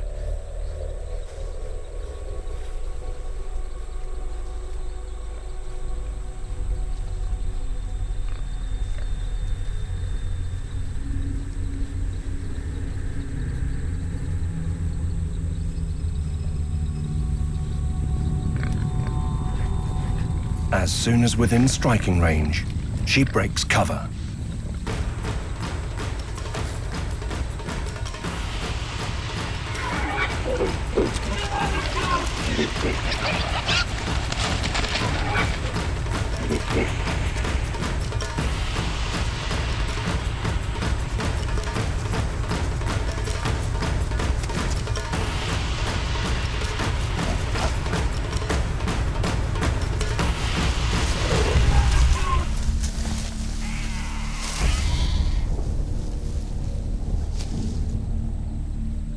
One bite is all it takes. The jaguar's powerful jaws and extended canine teeth ensure the victim is killed almost instantly.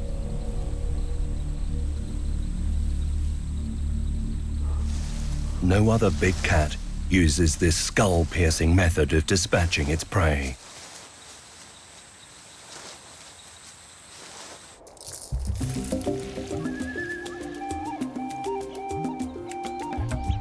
Back at camp, it's good news.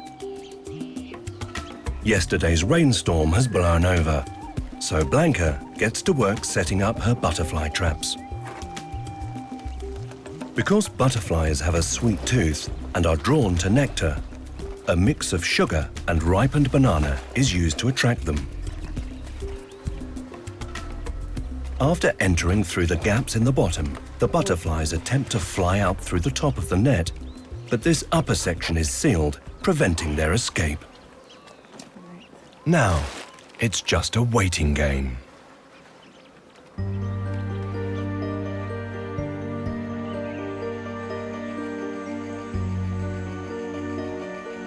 "90% of all species on Earth are insects.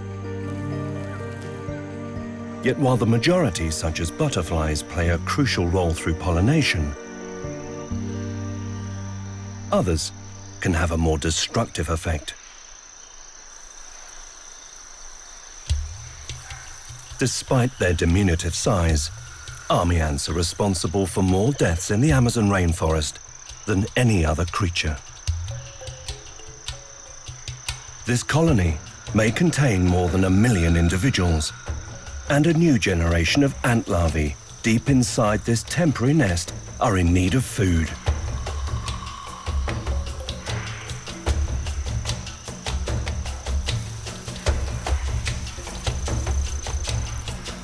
Scouts are first to fan out across the forest floor.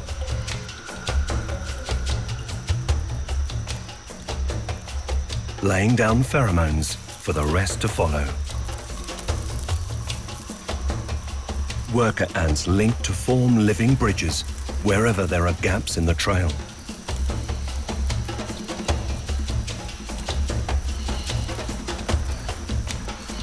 Giant soldiers guard the hunting highway.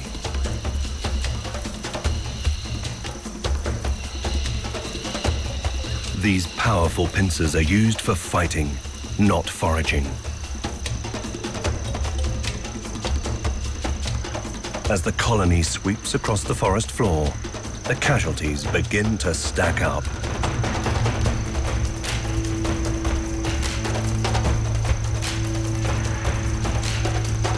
Powerful stings subdue their prey.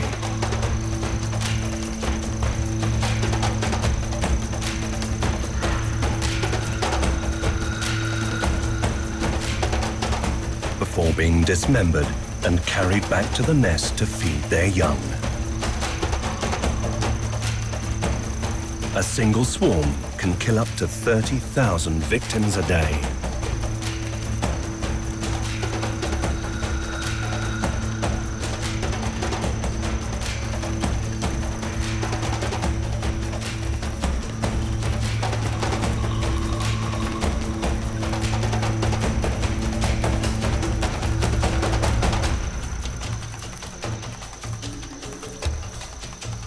But the army ants don't have it all their own way.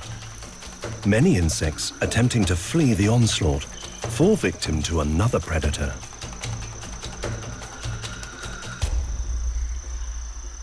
Antbirds spend their lives tracking these marching colonies.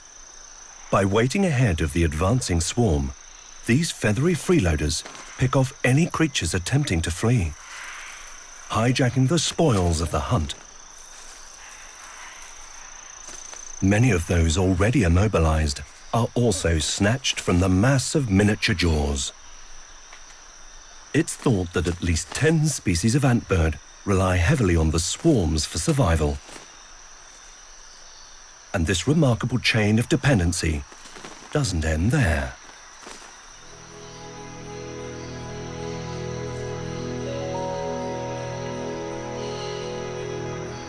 Scientists have recorded at least one species of butterfly feeding on antbird droppings. A fairly predictable food source wherever army ants are found.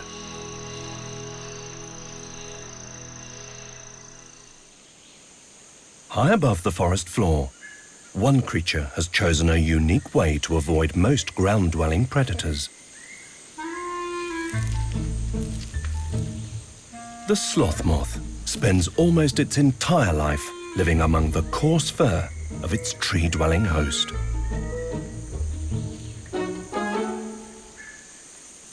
There can be over 100 taking refuge on a single animal.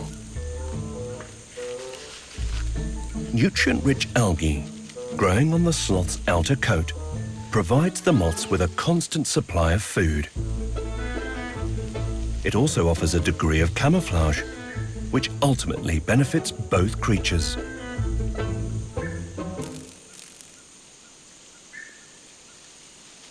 Because their main food source is found in the forest canopy, sloths rarely venture down to the ground.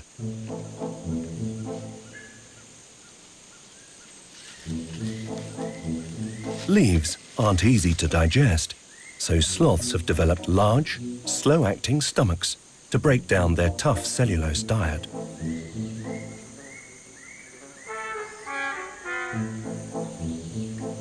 This digestive process can take more than a month to complete.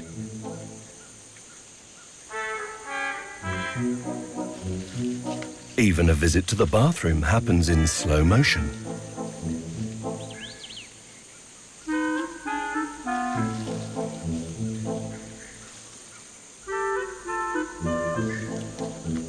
Just once a week, sloths and their freeloading passengers descend to the forest floor.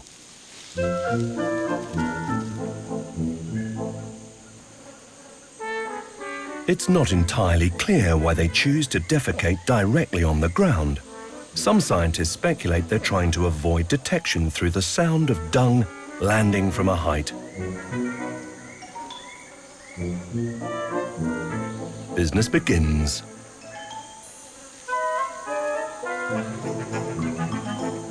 And once done, the female moths jump ship. For a brief moment, they leave their host, depositing eggs in the freshly laid dung. Soon, new larvae will hatch and feed before they eventually pupate. They'll then fly up to the canopy to reside in a sloth moth home of their own. Aside from defecating, sloths will also leave the trees to take a swim. During the rainy season, this enables them to move through the forest at far greater speeds, up to 3 times faster. If needs be, they can hold their breath underwater for up to 40 minutes. But leaving the safety of the canopy often comes at a price, especially when entering the realm of one of the Amazon's most formidable predators.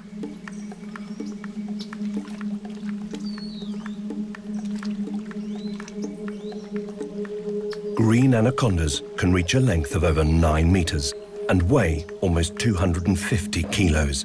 They are the heaviest snakes in the world. Although slow and cumbersome on land, in water they are fast and agile. Even the jaguar gives this aquatic predator a wide berth. A forked tongue enables the snake to taste the air in stereo, while sensitive skin detects the faintest of vibrations through ground and water.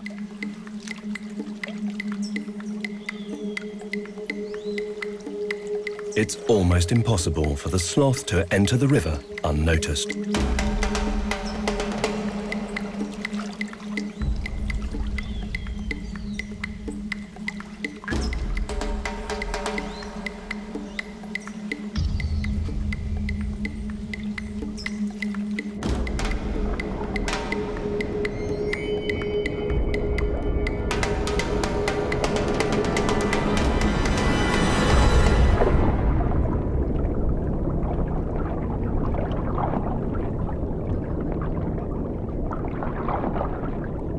Also known as the water boa, the anaconda suffocates its victim through constriction.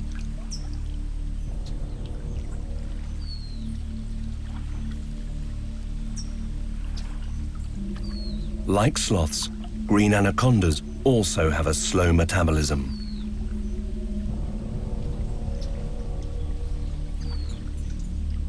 This latest meal could take more than 2 weeks to fully digest.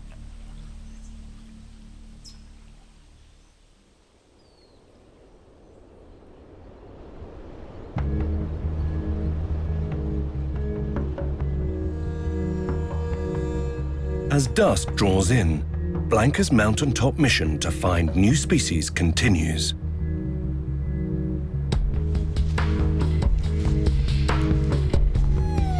Moths are positively phototactic, meaning they're drawn towards light. Setting up the contraption is tricky, so the rest of the team lend a hand.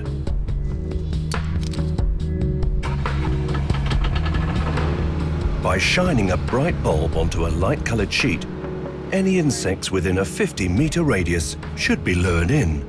Well, at least that's the plan. If successful, this will be the first ever moth survey in the Chiribiquete region. Living in this mountain. But Blanca's a little concerned about the conditions. At the moment it's okay, it's a bit windy and it's a bit cold. But at least there's no bright moon to distract them. At last, they have their first visitor. Yeah, that's a beautiful one.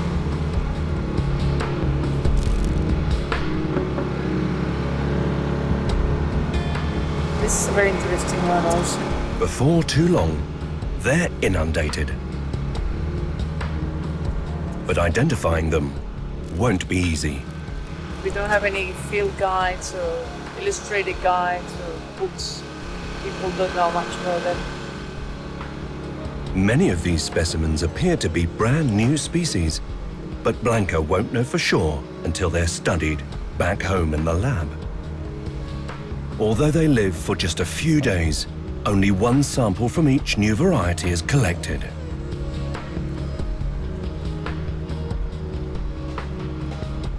As a successful night for Blanca draws to a close, Francisco just has to hope the weather remains fine for his mission, to find the cave paintings tomorrow morning.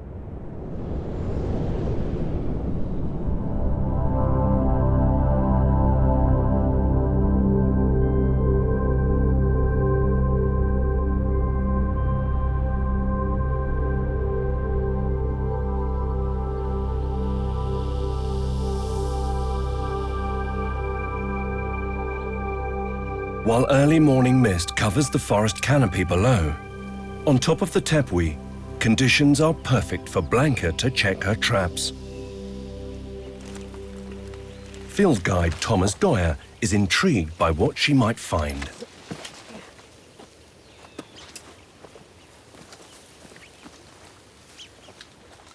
Very sunny, so they're very active.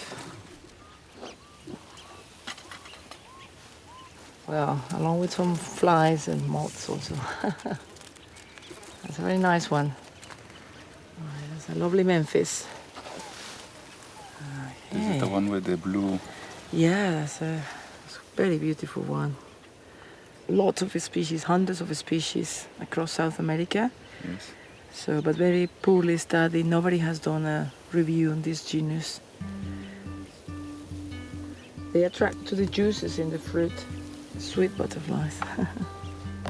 With the captives contained, Thomas decides to have a go at catching the more traditional way.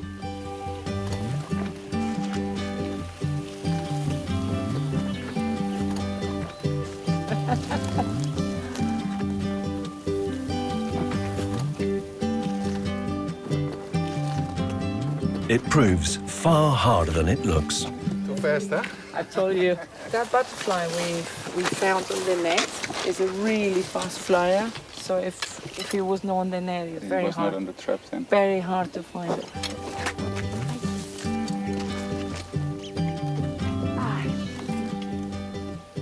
Really strong butterflies you found in these areas. There's one next to the back.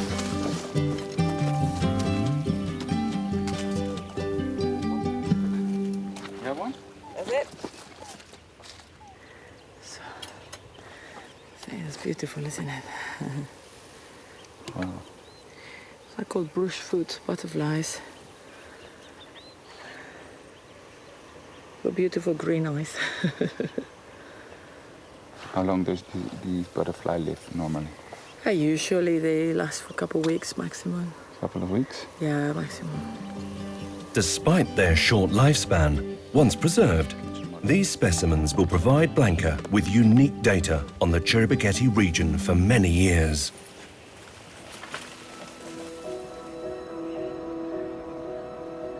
The Amazon rainforest is so vast and unexplored, thousands of animals and plants remain undiscovered.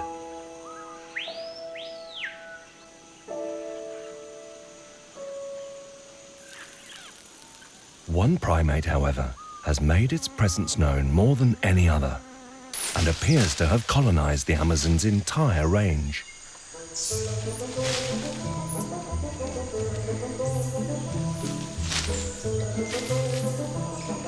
Squirrel monkeys live in troops of around 50 individuals. However, groups containing more than 500 have been known.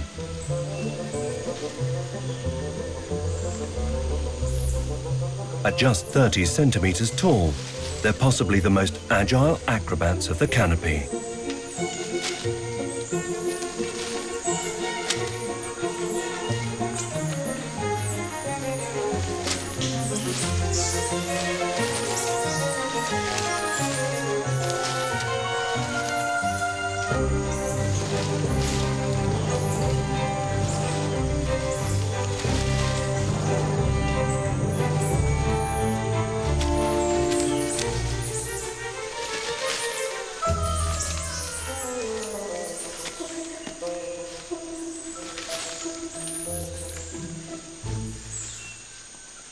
Relative to body size, squirrel monkeys have the largest brain of all primates.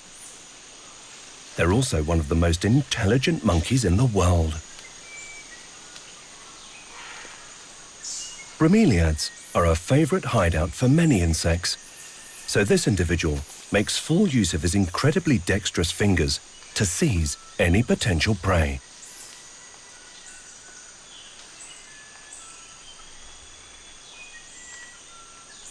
This time, it appears the cupboard is bare.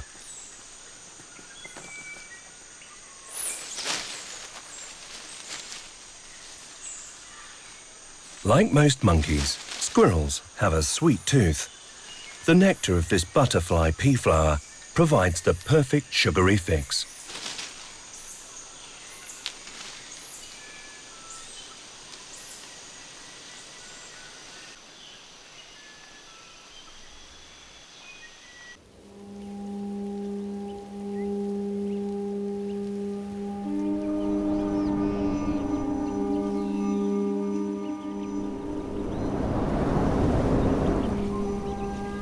While Blanca continues her quest for butterflies, Francisco and Thomas head off in search of the ancient rock paintings on a neighboring tepui. They're relying on rough details from a single sighting almost 70 years ago. According to their maps, Francisco believes the works of art should be reachable by foot. However, Thomas knows the Amazon terrain can be challenging, to say the least. What appears to be a 3-hour stroll on paper often turns out to be a 3-day trek through impassable jungle.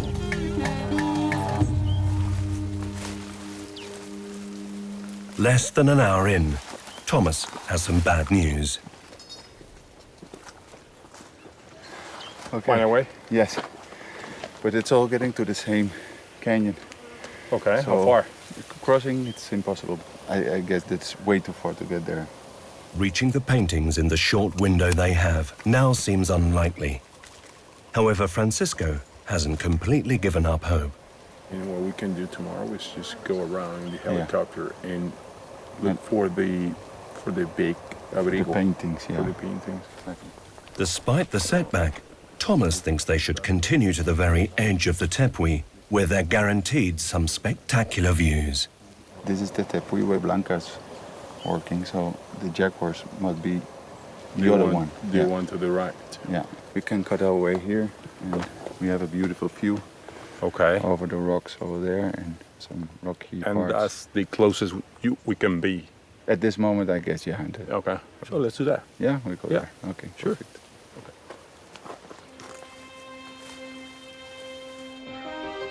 Of the 400 or so species of mammal found throughout the Amazon, around half reside in Colombia's tropical rainforests.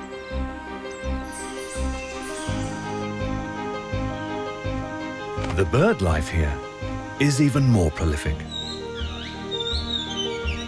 More than 750 species have been documented.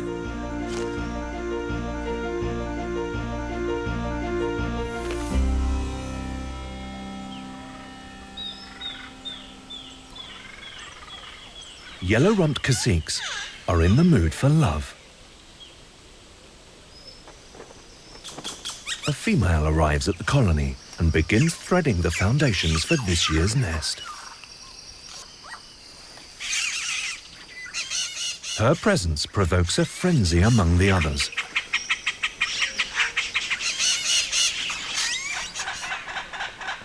Each colony adopts between 5 and 7 unique songs. This allows members to distinguish outsiders. In cacique society, the heaviest birds are usually the most dominant. A large male secures a prominent position to display his talents. As well as strutting some impressive moves, he also needs to belt out her favorite tunes if he's to stand any chance of winning her over.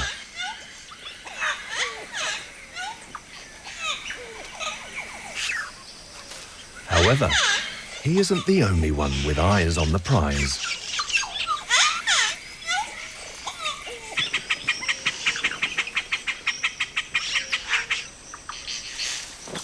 Success. The competition backs down. If his dominance continues, he could mate with up to 30 partners.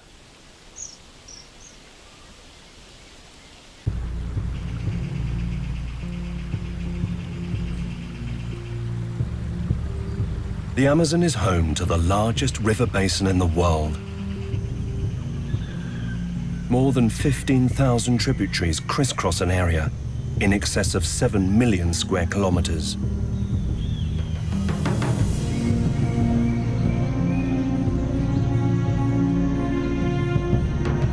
Chiribiquete is thought to contain the most complex network of rivers in the entire Amazon.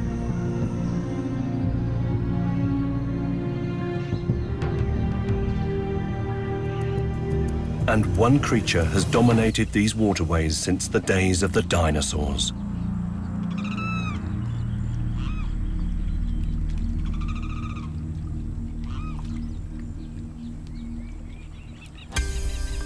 Spectacled caiman get their name from the spectacle-like bony ridge between their eyes.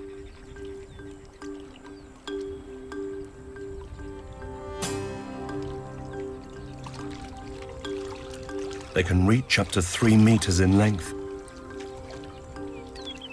and are able to tolerate salt as well as fresh water. This adaptability has made them the most common crocodilian on the planet.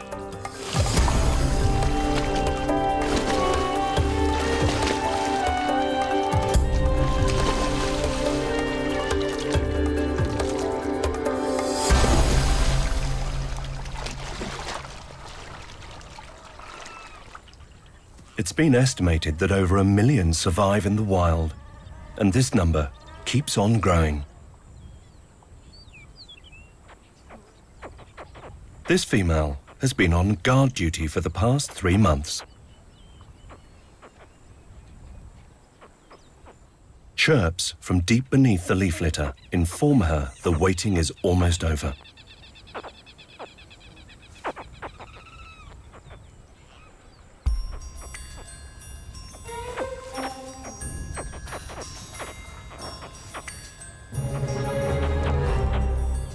Caiman nests can contain as many as 40 eggs.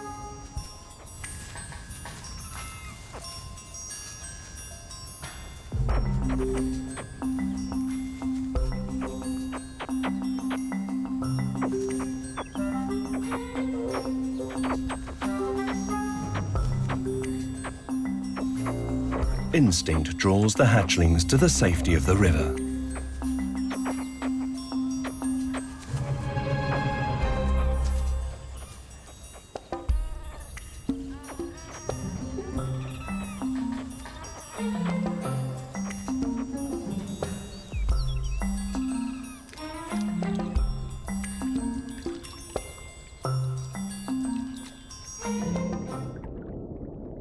Although they can already hunt by themselves, their mother will continue to protect them for the next 4 months.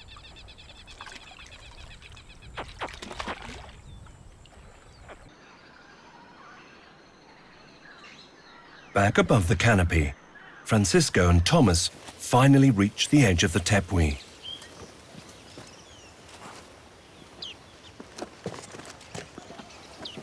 Wow, look at that. Perfect view. Great. Let's get some pictures. Over 100 tepuis lie scattered throughout the Chiribiquete region, the largest concentration in Colombia. Although Francisco has studied the region for many years, it's the first time Thomas has ventured into this unique environment. This is probably one of the most virgin parts of the whole planet. This is very interesting in terms of geology and in terms of how pristine it is. It's really amazing. All these rocks probably more than 2,000 million years old. Part of the Guyana Shield, Chiribiquete once sat at the bottom of a shallow sea. Over millions of years, uniform layers of quartz sand were continually laid down. Through pressure, this sand recrystallized, forming quartzite, one of the oldest and hardest rocks on the planet. Eventually, the plateau was raised above sea level. Now released to various pressures, the rock mass expanded, causing the formation of vertical cracks. Rain soaking into these uniform fissures caused them to spread, and blocks of sandstone began falling away. Rivers added to this erosion and carved large canyons, leaving behind numerous islands, or tepuis as they're known today.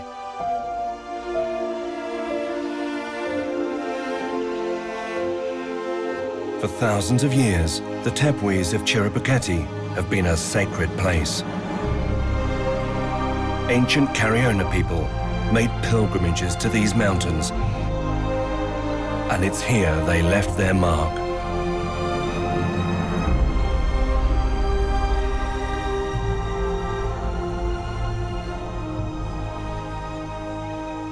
This is the heart of the Amazon painting, and it's probably the largest painting site in the Amazon. This is the 16 chapelle of the Amazon. But locating the artwork is a bit like trying to find a needle in a haystack.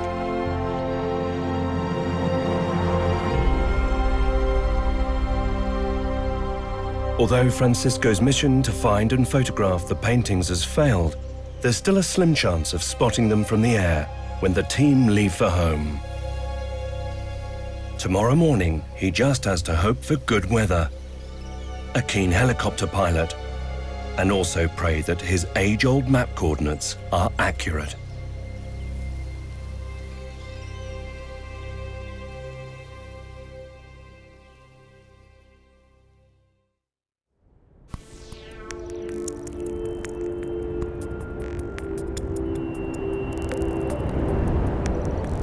It's the team's final morning on top of the Tepuy. Their 48-hour mission is almost over, so Blanca checks the last of her traps.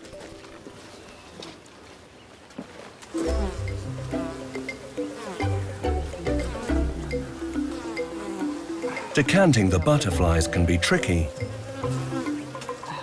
so she calls on field assistant Arturo Vargas to lend a hand, especially as Blanca has some unwanted captives too. Other insects, including bees, are also attracted to the bait. Yep.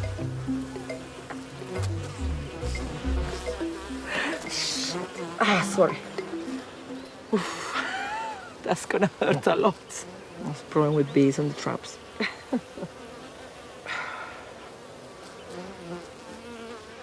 Back at camp, Francisco and Thomas explore their last chance of finding the ancient cave paintings, this time from the air. Take the helicopter and go around this area and see if we are able to spot the paintings. Locating them is one thing. Getting a clear view to photograph is another. Despite Francisco's mission not quite going to plan, Blanca couldn't have hoped for better success. How did it go? Very good. We got a lot of butterflies. We got a very interesting one. Can you open that for me, please? Got a very, very interesting one. Yeah, that's called Adelpha.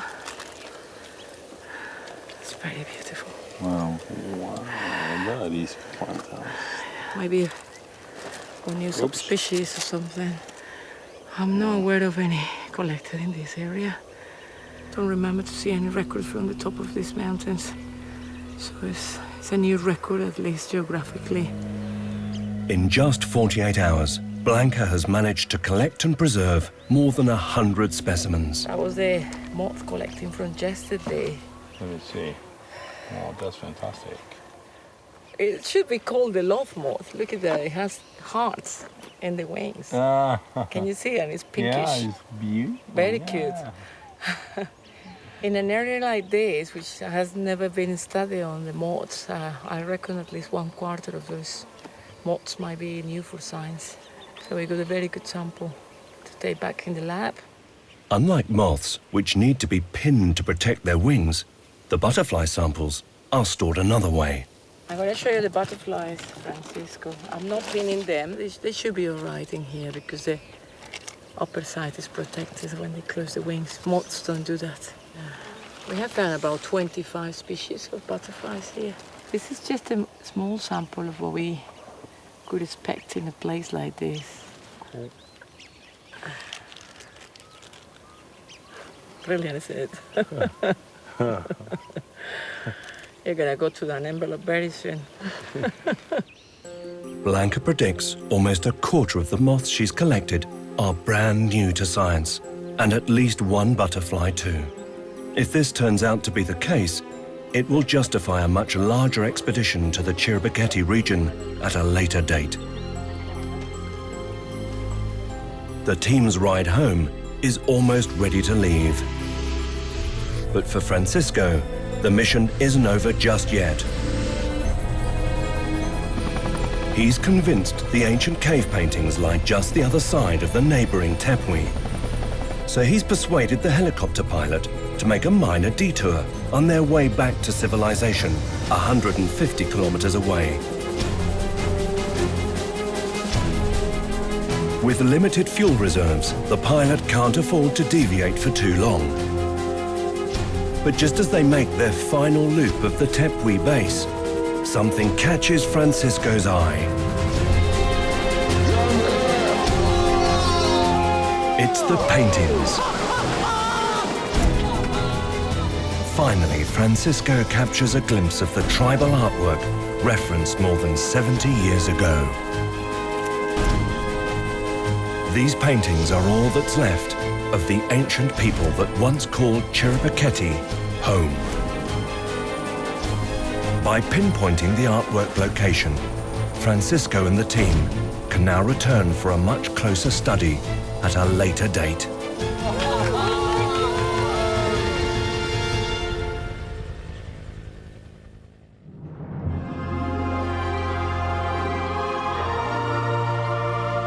Chiribiquete is one of nature's final frontiers. For thousands of years, creatures have dominated this pristine wilderness, many just recently coming to light. Scientists have finally been given access to explore this uncharted world. Along with new species, a unique insight into ancient times is also about to be unfurled.